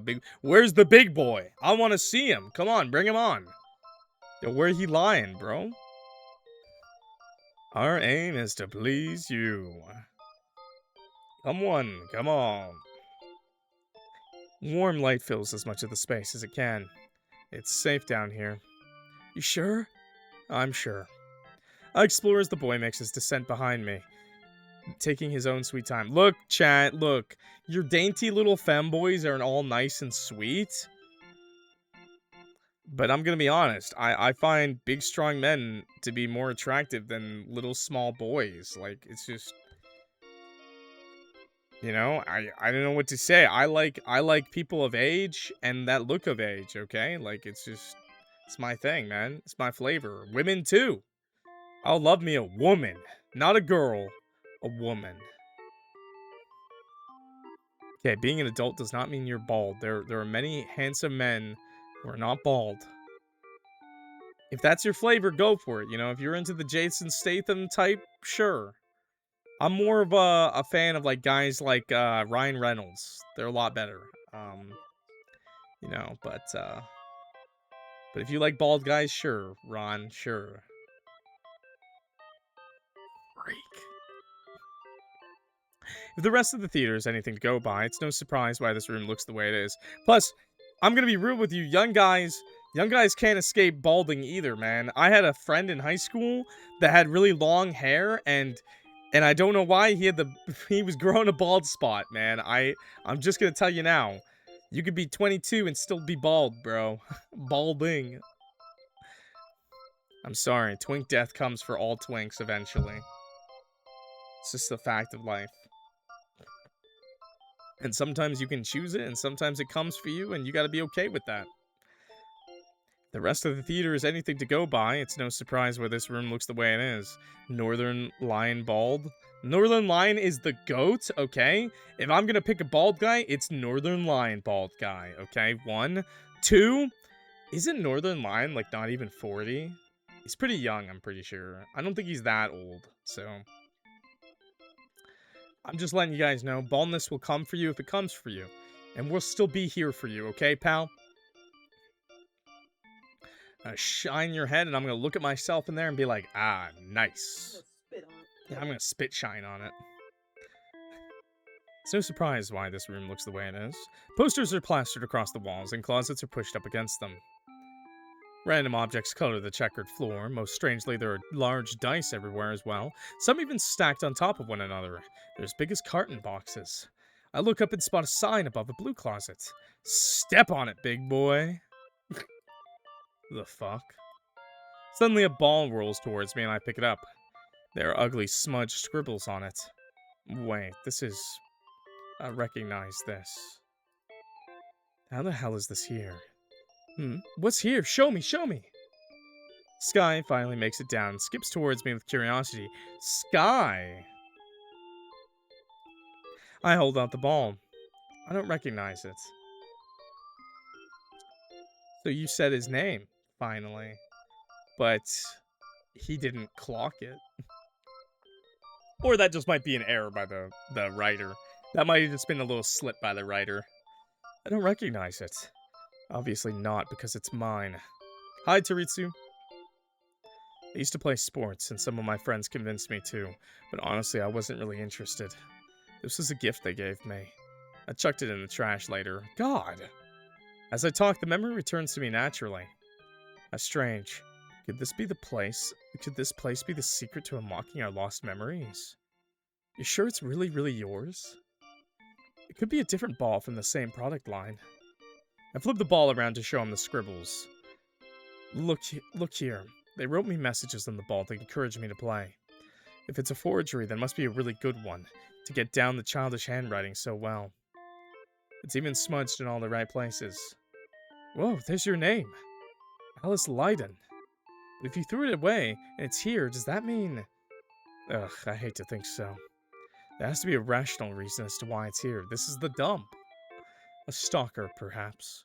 Not entirely out of the question, though I have to admit it's still quite a stretch. Considering I received this on my 11th birthday, this ball has to be around 8 years old. It then found its new home in the dumpster a few weeks later. Why would someone go to such lengths to keep this for so long? My head throbs as question after question assaults my already confused mind. Then, amongst the choice, chaotic thoughts, I recall what the boy mentioned about not thinking too much about it. For some reason, his suggestion is starting to make more and more sense to me. After leaving the ball with the boy, I continue to check the room. I yank open the closest closet, and instantly heaps of clothes fall out, almost burying me under. Alice! Coughing from the dust, I free myself from the messy pile. The boy jogs over. Just as I pull a puffy pink jacket off my shoulder, he gasps. Wait a minute, that's mine! All of these are. Squats down to dig through the pile. But I gave that poofy pink one away. This one and this one too. What are they doing here? Do you know who received it? No, I was forced to dump them in some local donation drive because they were getting too small. Sniff. Yeah, I just remembered that. Alice? Immediately, I check the other closets. More clothes, presumably the boys based on how gaudy and childish they are. But then in a haste, I knock into a die. It topples, sending objects sliding across the floor. More of my own personal stuff. They really are boxes after all. Clothes, toys, books, and more. While not all items trigger memories like the first ball, I still recognize them as mine. Taking a step back, I stare intently at the rest of the dice here. They aren't normal dice, even putting their size aside. Each have 6 sides with strange playing card markings representing numbers. They don't follow the usual number of marking style of both dice or cards exactly, but based on the pattern, the numbers aren't random, they're years, starting from our birth year. As I search through boxes nearer to the current year, I notice they're much less full. They don't trigger memories as frequently either. I pocket an old camera I find. Eventually, I reach the current year. It has the least items so far. There are thousands of photographs, so much so they look like packing peanuts, cushioning the other wrapped gifts inside. Wait, so he just found a camera, and in the other route we played, he went missing.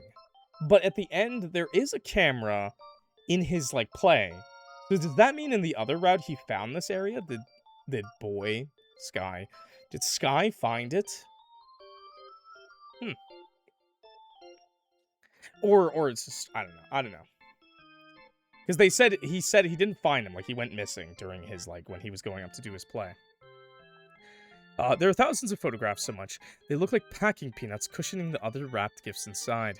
My stalker theory remains solid. But strangely, I can't seem to make out the contents of any of the photographs, almost as if smudged. Randomly pick one photograph and hold it to the light, but it stays unclear. The only thing I can see is the bright blue sky. My breath hitches. My lover. Even the sun is jealous of your brightness.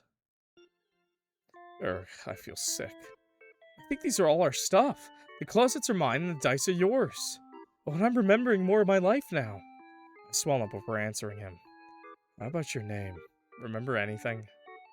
Still nothing. It's the most important, and none of these things have it. Did I not label my stuff? If only I knew how important labeling would be. I toss the photograph back into the box. Wonder whether the boy has something equally important to him that he forgot. Don't worry about it. Let's leave this place first. We can come back to it later. How about never? Sorry. I'm getting super sad seeing all my old clothes. I mean, it's quite literally his, like, yeah, Sky makes a lot of sense, yeah. This place is low-key giving me the creeps, if that's what you want. I come to the conclusion that there's no use lingering here any longer or even returning later on. We've already checked just about everything. The boy rushes over to me and clings to me like an octopus as we leave. I suppose the feeling is nice. It's more than nice to be depended upon. But something about his behavior rubs me the wrong way. He keeps glancing back as if he's afraid of the items in the boxes. He's afraid of twink death, of getting older. Was his life that bad? Was it so bad he forgot his own name? Then I stopped thinking as he suggested and focused on the feeling of him beside me. We return to the main area. Okay, I can hit the skip button, so I'm just going to tap skip to see how far this goes. Eventually the boy unsticks himself from me. Okay, so it brought us to the second choice. So now we're on the second choice, chat. I'm going to say it's my dog. I miss him. It's my goddamn dog, chat. Always back to that damn dog. And I'm going to hit skip. But this time, it'll be different. Not different. Not different. Okay. That damn dog, brother. Ah! He does not, indeed, have that dog inside of him. He done got that dog in him, chat. Okay. Nothing much, just a memory of my lover. And I'm gonna hit skip again, because this time, I hope something different is gonna happen. So, skip. I mentioned my lover. So we still have our little lover's quarrel? Crash! Let me just back it up, and I hear it. Okay, so it's the song Crash. Suddenly a loud noise yanks me out of my thoughts. So they still have their little lover's quarrel fight thing, make fun of each other kind of thing, be mean to him. Okay, because that all skipped, so that means it's the same as that. I thought it would have been different because we shared a moment earlier, but I guess not. But this time we hear him crash in the middle of his play. Sky, that is. The music also abruptly stops. What the hell happened? I don't even think. I dash out of the washroom and into the main area as fast as I can. Something isn't sitting right with me. It's not just a normal fall. You know what, chat? I really gotta go to the bathroom. I've been drinking a lot of water. So I'm gonna pause the game right now, and I'll be right back, okay, chat? I will be right back. Here, wait, I got it. There we go, perfect. I'll be right back. Give me 2 minutes, because I'm gonna fill up my water bottle, too. Chat, I'm here. 1 second. I had a text message, and now I gotta deal with a cat, and the text message... I'll tell you in a second.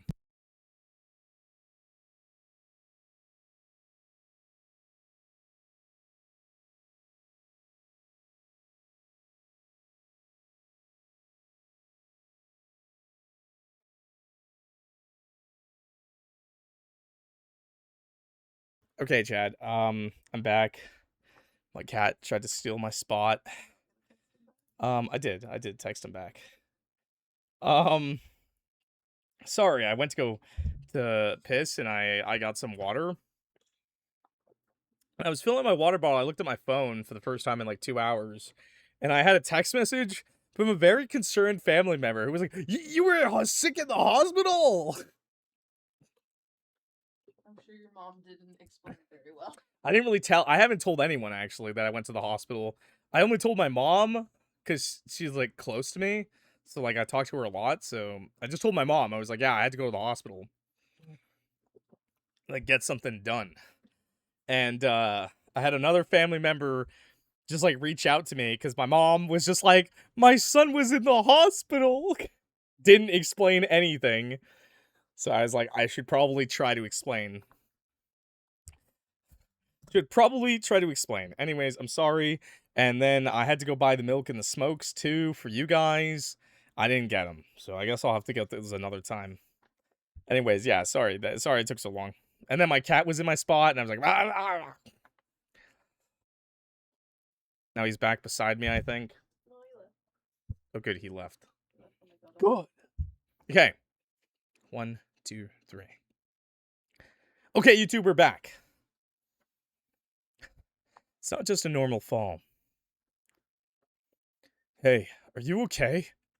I knew I shouldn't have left the boy by himself. I should have watched from afar, even if it means breaking the rules I set. At least he'll be safe. I would have caught him. He would have thanked me. I rushed up the stairs and burst through the curtains. Did you hurt yourself? Hey, yo, what is this? What is this position, bro? What is going on here, bro? The rose is broken and flickered off the petals. Mr. Magician is deviously lurching, okay? And the camera's not there this time. The camera's not there this time. Bum bum bum bum. The boys collapsed on the floor. There's a single stalk of rose near him, but the head is crushed and the petals are scattered. Raphael leans over him, too goddamn close to him. Oh dear, whatever happened? Pissed off, I push Raphael out of the way and crouch to help the boy. Rude AF, man.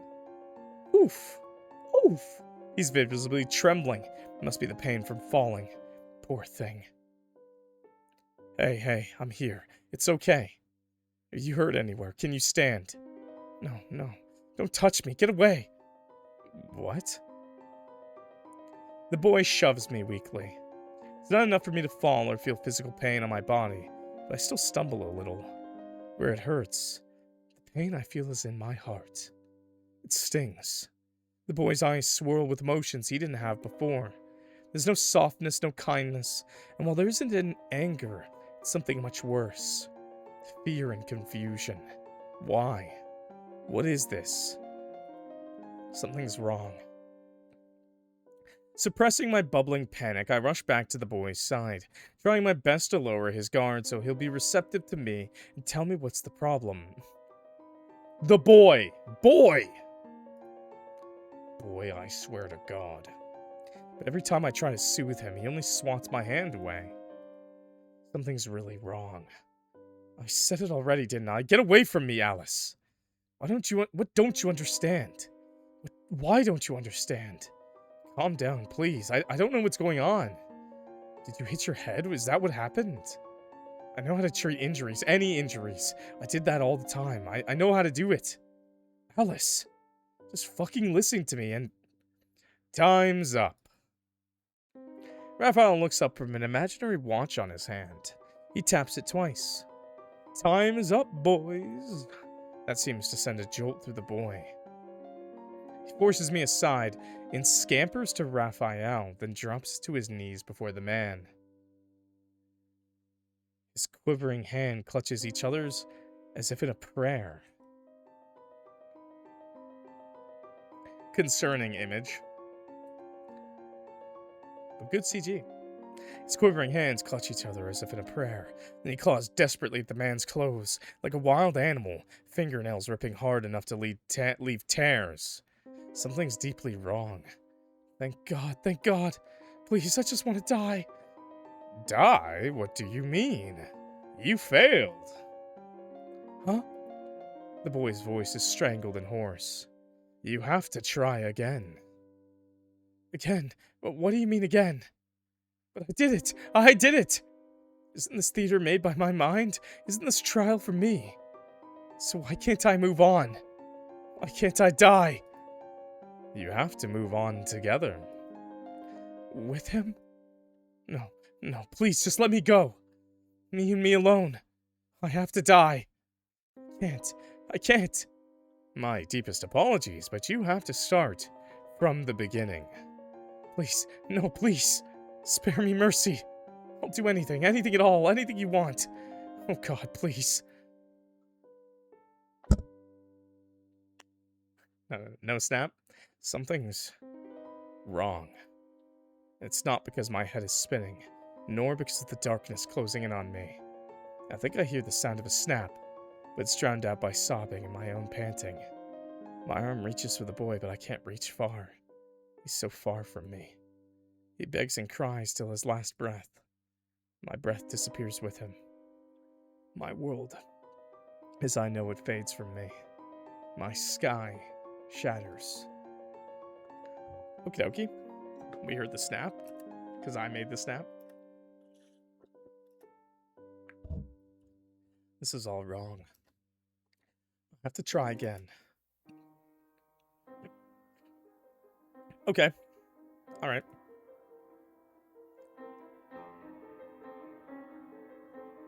I really like these transitions they do with the curtain, by the way.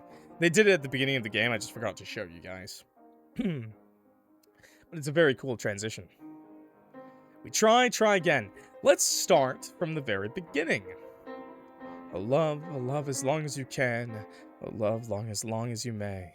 This time will come, the time will come, when you will stand at the grave and mourn.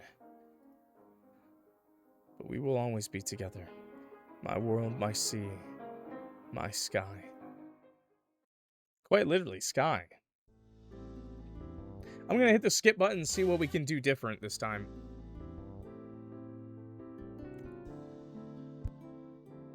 So this time we don't get a choice. Just don't be a bother.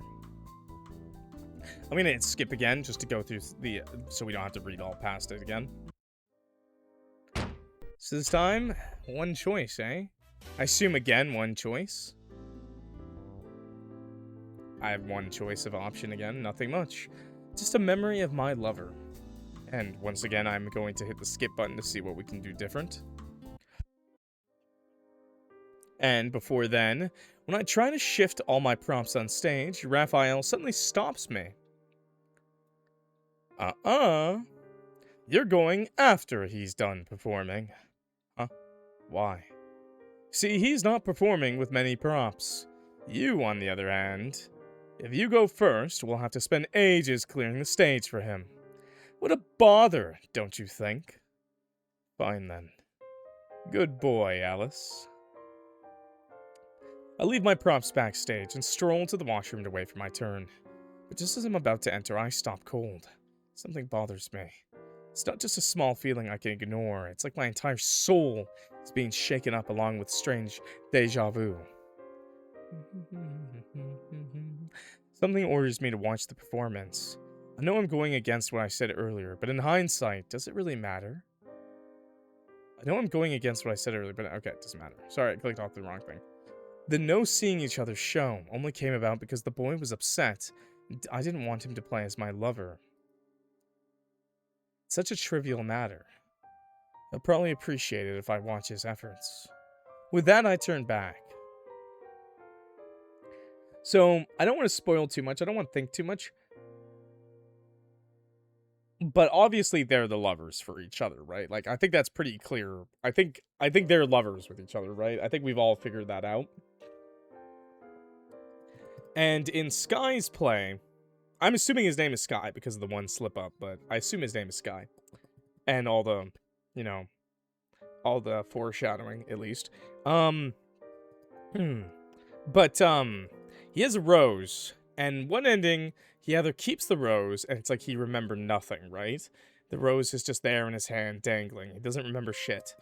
And in the other ending we just witnessed, it's plucked apart, and it's, like, stomped, he said, I think? Which obviously means he remembered something. And he fought really hard for us not to die with him, to not pass on with him. So maybe, you know how, like, sometimes people are like, I want to die. If you leave me, I'll die. I think bro really did that. I think bro's pulling a, I'm gonna die, and you can't die yourself. You can't come with me. Toxic relationship. Toxic yaoi. Back at it again. The curtains have yet to open. I hid in the audience seats, specifically in the first few rows, and watched through a crack in between two seats. This way, he'll likely not be able to see me from his angle. Raphael's voice booms again with the announcement. Make sure you're watching with your eyes peeled. Then he winks at me. Shocked, I flinch in my position, but I don't give myself away. Does he know I'm here? Yes, he knows you're here. The lights dim, and slowly the curtains open.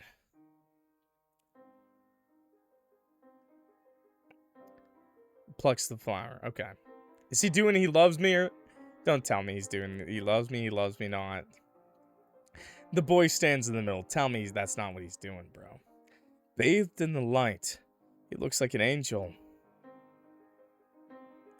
His movements are graceful, pulling me in. His face is divine, seducing me. He's calling out to me. I can't resist anymore. Standing up, I pull out my camera to take a picture to preserve this moment of beauty. Snap! Flash! Ruined it. That's a nice CG, too. That's a really good one. Wow. Oh, how beautiful. Oh, how I love you. My sky. My life was nothing before you. I had no love for anything as I found it a troublesome emotion to endure. Why love if it has to end someday? It was only logical to move forward in life, without such obstacles to hold me back. That was how I found myself in one of the most prestigious universities in the country, doing the most difficult course with ease. Yet I felt empty. Until I met you, my sky. That first day, I heard my mother was coming back from a trip. It had been a while since I last saw her, and that was for a reason. I didn't want to see her face again. So I hopped on my bike and took a detour to the last place I would go. CAFA, CAFA, the art school close to Sight. I figured she wouldn't search for me there. It appeared CAFA took most pride in their theater programs, as when I entered it was immediately greeted by a huge plaque boasting the prestige of their faculty. Signs pointed me towards the old Grand Theater further into the campus. Towards you. Inside, the theater students were running around, busy with their own things. Some fiddled with costumes, others with the lights. There were even students rehearsing at the side. And then I saw you. You were up on a stage, marking choreography as you later mentioned, stealing the spotlight from everyone else without even trying. Then you smiled at me. It was love at first sight. Could have stopped just there, as a fleeting crush. Sound effect. It's a fleeting crush. But as if the universe tied a red string between our pinkies, I couldn't escape your captivating soul. You had me hook, line, and sinker. I took my first picture of you that day. I've always wondered why you would ever love a gloomy person like me. Yet somehow, you did. You told me nothing has to be logical, and this love was like that to you. You did what you wanted. Soon I learned to accept that as the truth. I took more and more pictures of you with each passing day. My grades plummeted. I grew interested in the useless hobby of photography, only because you said you wanted me to. I rode a longer route after school just to pick you up and take you home. Everything was far from the logic I once worked with. But you were happy, and that made sense to me.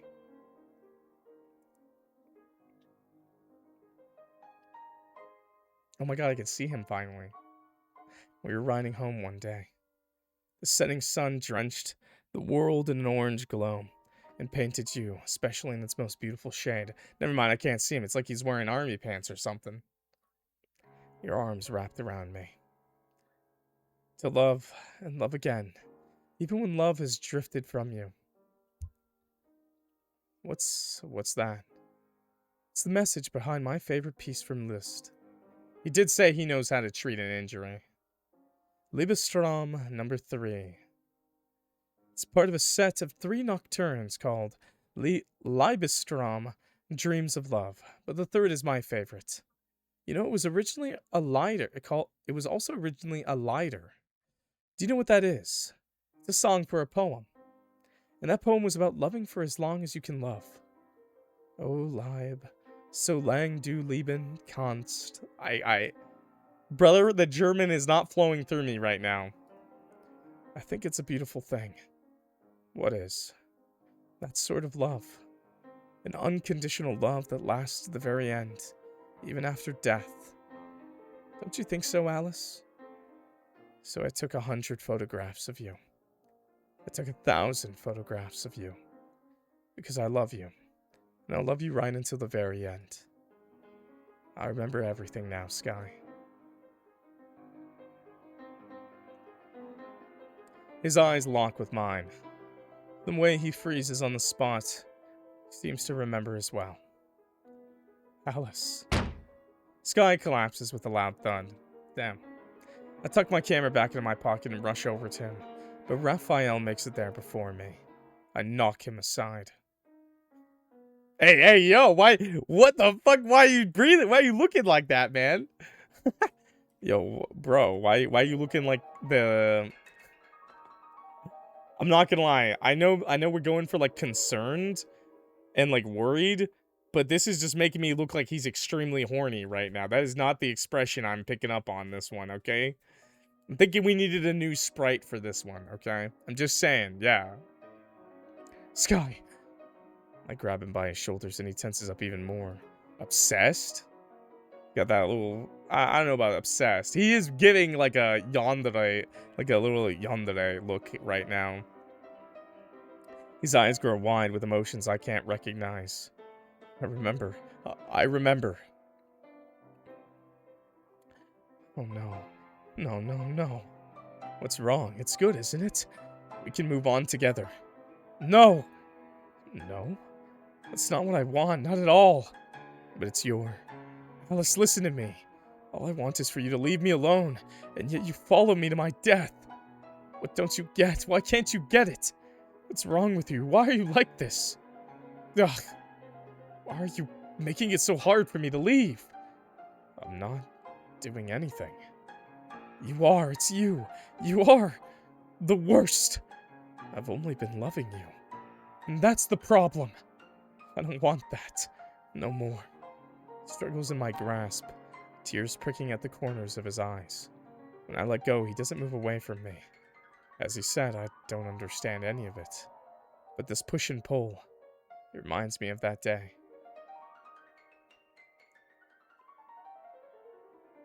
I was going to bring him his lunch. It was a routine I had already locked down after months of waking up early and skipping lectures just to deliver him a hand-packed lunch. This is reminding me a little bit of, like, Dead Plate. A little bit of Dead Plate, how it's like when a partner is too fucking crazy. Oh, God! Those are shoes on the rooftop. The wind blew and whipped at our hair. Above the vast blue stretched endlessly from one end of the universe to the other. Mountainous clouds towered, shielding us from any trace of the sun's heat. I mean, I kind of knew it was going in this direction, but no! Even though it was only afternoon, the moon and stars arrived early for the show. I found Sky standing at the edge of a campus building rooftop. Shoes were placed nicely on one side, with a note tucked under them. He turned around, face paling. How did you find me here? You only go to a few places when you aren't with me. You weren't at the gate or at the theater. Is something wrong? Is something wrong? He mimicked with a choked laugh. Everything's been wrong, Alice. This finding me thing, for one. Did you stalk me? It's creepy. No, that's not it. It's lunch. Would you like to eat? I packed your favorites, as usual. Sweet and sour chicken, grape gummies in case you can't crave them again. It's the exact brand you like, too, see? I fish out the bag of gummies from my bag and hold it out for him to see, even shaking it a few times to show it's full. Sky stared at me, dumbfounded, one of his feet hovering above empty air. Lunch! Gummies! You're kidding. Now? Aren't you going to stop me? I have no words for him. Then his face crumples. Tears, glistening like diamonds, even without the sunlight's help, flow down his cheeks in rivulets. I can't do this, Alice. Not with you. I know it's not good for me. I've been breaking and suffocating under you. People tell me that all the time. How I've changed. How you've hurt me. And it's all too much for me to handle. You don't know when to back down. When I say I don't need help, you still come. When I try to run, you chase me. Can't do it, you know. I really, really need to get away from you, but you just keep coming to me again and again. Why? Tell me why. No, wait, no. Don't answer that. I know what you're going to say anyways, and it won't change a thing. I made my decision. It's because my love for you is illogical, was what I would say. The wind wailed and wailed. One moment Sky was there, and the next he wasn't. I lunged forwards, plunging over the edge with him. My arms found him in the air and wrapped tightly around his body. The sky cried. Please don't die. Otherwise I'll never escape you. Still, he leaned into me, and his hand intertwined with mine. Even in your last moments, you cling to me. So I don't understand why you run like I'm the devil. Dear God, I meant no harm. I'm only here to love you. But the loved one recoils and...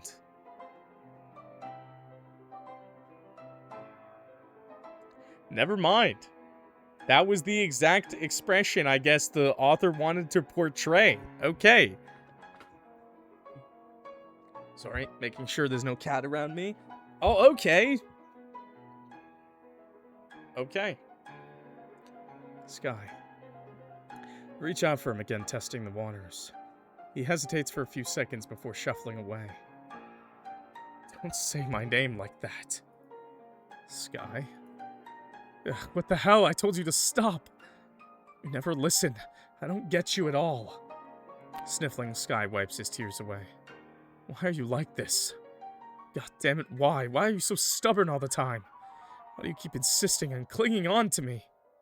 That tone of yours, with that stupid face of yours.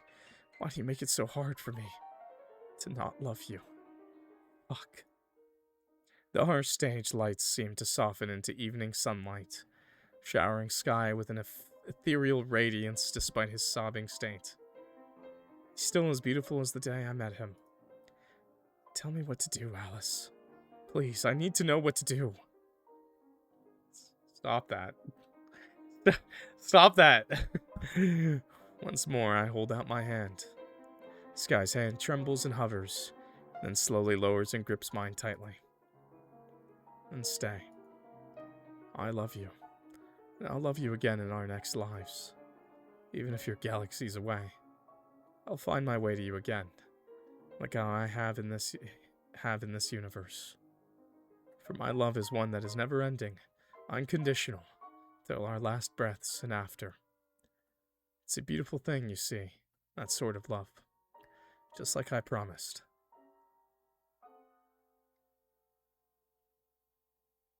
I pull him into a case. There's all sorts of flavors. Salty from the tears, sour from the sticky saliva. What?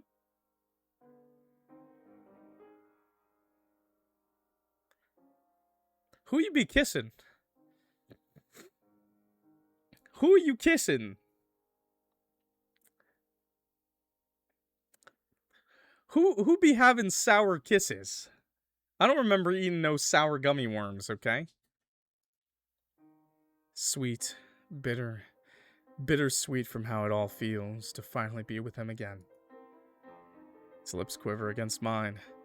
For a fraction of a second, he melts into it. Bro needs to brush his teeth. Bro needs to brush his teeth bad, apparently. Alice, please. Just how you wanted. Applause reverberates around the theater, and the stage lights center on just us and us alone. Bravo! What a show! Raphael's voice feels far away, and so do the applause and lights. Maybe. The world shrinks to just us, me and Sky. It's like back when we were falling, and everything around us was a blur of colors rushing by. I could almost hear the wind. Maybe it's the audience's whistling and hollering, registering wrongly in my fuzzy mind. At this point, I can't tell. Thoughts slip away slowly. It's getting harder to think.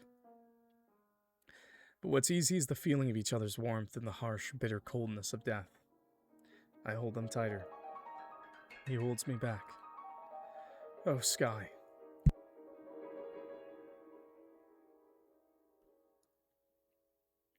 Oh, how I love you, my beautiful, wonderful Sky.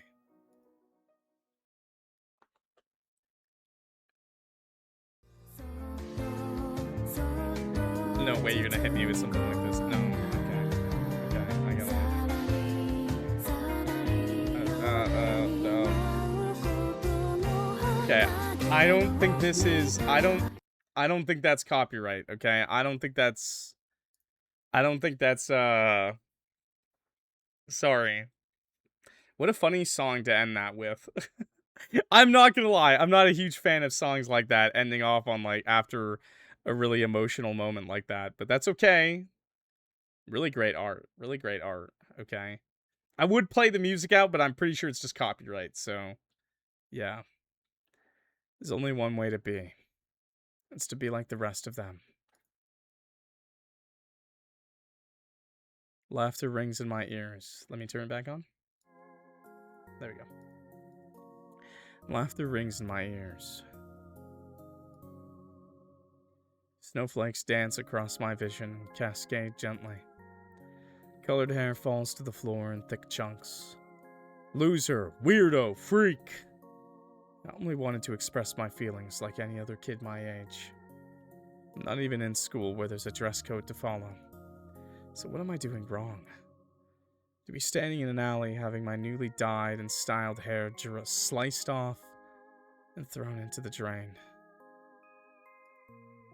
You seriously thought dolling up like a girly would make me fall in love with you? What are you, fucking stupid? No, not at all. I just wanted to be pretty.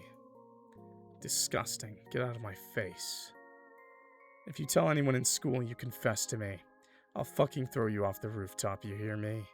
Don't talk to me ever again.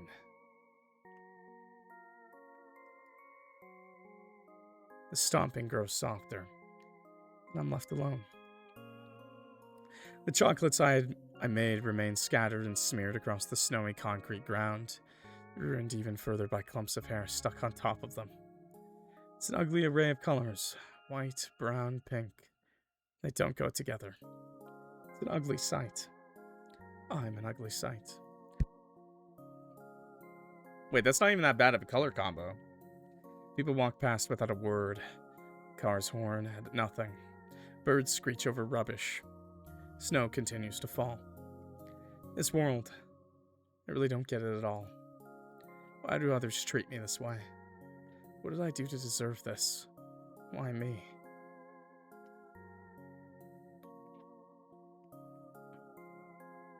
As I stare at the blue sky, I reach only one answer. Because it's illogical. And I'm illogical too. And illogics like me don't get what the rest of the world can have. A normal life and a normal love. What a cold, miserable feeling this is. I wonder. Will death be as cold? Greetings, players! Didn't expect to see me again so soon, did you? Don't worry about me, I'm just here to deliver a message from the game creators. I know and know, it's real boring, but staying a little longer won't hurt, would it? Ahem. Anyways, here we go. Hey, it's 688, the story writer and main developer here. Currently, I'm bowing and groveling in thanks as I type this. You have no idea how much it means so much to me, just having someone download and play the game to the end. So thank you very much. Sob. I also want to say thank you that you may- No, I also want to say that you may wish to interpret the story however you want. Is Alice truly a yandere stalker, or just a little obsessive with minor jealousy issues? You drew them that way. I ain't gonna lie, Dev. You did draw him a little creepy, bro. You did draw him a little creepy. How much of what you've seen is true, and how much of it has been twisted by Alice's mind? Does Sky truly love Alice back? Anyways, if the game performs well enough, there will be super awesome updates. More lore, more art. So if you liked it, please support in any way that you can. Follow my Twitter account, at 628, please, for updates if any, and such. I have no followers and I must cry. Sob, sob, sob. Ugh, what was that? Wasn't that just cringe? Luckily, the two artists have better things to say. Such as Raphael is my favorite and I love him SM by _unboxed puppy. How sweet, and I love you too, of course. He's actually a circus ringleader and not a theater compere. That's right, I'm a jack of all trades and a master of all. You can check out my marvelous self at _unboxed puppy on Instagram. And now for the final message from catbox_art. Drum roll. Cat! Yes, meow. Wow. And that's all from everyone, folks. And in case I don't see you, good afternoon, good evening, and good night. What about good morning? Bye. An obsessive yandere. A stalker, if you will. No, I don't think he's I don't think he's a stalker at the very least, considering he did ride on the bicycle. One more ending? Isn't there one more ending? I think we got it. There's just, there's 2 endings and 1 true ending, so I don't think so. I think we got all 3 endings, right? We got the main end, or the one ending that shows up the most, which is just nothing happens and you snap reset. And then we also got the ending that, like, he begs to die and then snap resets. And I assume that was the true ending, where he does love him. Now, that last scene we saw kind of makes me not confused. That last image we had at the end, that last CG, clearly that's a memory from Alice. I don't think, or no, not Alice, sorry, Sky. That's an image from Sky. I don't think it's with Alice. Almost 100% sure. I'd be very freaked out if it was. Very clearly, Sky is bullied for being gay and also for being like feminine, right? A lot of people, you know, especially even if you're not gay, like feminism and men is obviously something people bully you over, right? So that's pretty clear cut and dry, I think. And I think it has led to some kind of, for at least Sky, it has led to some sort of, very clearly the people around Sky, and clearly Sky's crush, because they were confessing with chocolates, like a Japanese anime schoolgirl handing chocolates to their confession, you know, to another guy. Clearly they were not interested. So the people around Sky must be homophobic, a little anti-woke, you know what I'm saying? Which makes me think that Sky has a lot of insecurities around being gay and being cute. And Alice, one thing that Sky mentioned was, everyone around me says you're making me worse. But being around Alice just acts like everything's normal, right? And loves him for who he is. Obsessively so, by the way, because he's pulling a dead plate, right? That's why I mentioned dead plate. If you don't know dead plate, it's a really great story. Maybe the fan base won't like me for this, but one of the major plot points of Dead Plate, spoiler alert if you haven't seen it, is there's a character called Rhodey, and the game takes place after his girlfriend broke up with him. Why did his girlfriend break up with him? Because he was overbearing. He would literally do anything for her. He was like, literally like, I will give you my whole paycheck to make you happy. And she didn't like that. Because reasonably so, that is quite insane. Don't do that. No matter how much you love someone, you have to have some self-love too. Very true, by the way. Very true. Self-love is very important. So she broke up with him, and it kind of fucked him up. Kind of fucked him up bad. It doesn't spoil too much of the rest of the game, but anyways, the rest of the game proceeds. He still loves her, by the way. It's like very evident that he still loves that woman. Not to hate. I'm not saying he can't love anyone else. Okay, in Dead Plate. I'm just saying it's very clear that he was in love with her, like hardcore. So anyways, that's why I referenced Dead Plate earlier, and it kind of reminds me of that in that whole Alice isn't Sky's first choice. Right? I don't think it was love at first sight for Sky. Maybe love at first sight for your boy Alice. What I'm trying to say is, but one thing that I think is very clear is that, like through the bringing him lunch and acting like everything was normal, was loving him was normal for Alice. Loving him is normal to him as breathing was, right? Whereas for Sky, it seems it wasn't that simple. At least from my interpretation. I'm free to interpret, right? Maybe we'll get a more clear-cut answer. And I think because of the people around Sky, it made life harder, right? Clearly, Sky is being bullied. I don't think that was Sky as a child because they looked older, right? So clearly, they're hurt from previous experiences. I think they're being hurt currently, like whenever Alice isn't around. And also, I think it's pretty clear that Sky can see that Alice is hurting himself with his obsessive love, right? I think it's kind of clear that Alice is also self-destructive, you know, with his love. You know, he's basically dropped out of university altogether, you know, just focusing entirely every day on Sky, which isn't healthy, right? It's not a healthy way to love someone. Is he a yandere? I don't think Alice was killing anybody. I don't think he was killing Sky's bullies. Maybe he would if he knew about it, but I think he was blind to most of it, honestly. At least from what I can piece together. True, because of his injuries. I mean, yeah, he mentioned Alice did mention that he was very good at taking care of himself. And that's a thing I'm not exactly sure about. Self-harm, maybe. But it didn't look like self-harm wounds, because they were on his fists, right? A lot of on the fingers and around the hands, not so much the wrists. And like some of it was on the back of the arm, you know? So maybe they were from fights. Maybe he was fighting to defend his boyfriend's honor. But I don't know. I'm not 100% sure. But what really stuck with me was when Sky said, everyone around me says you're making me worse.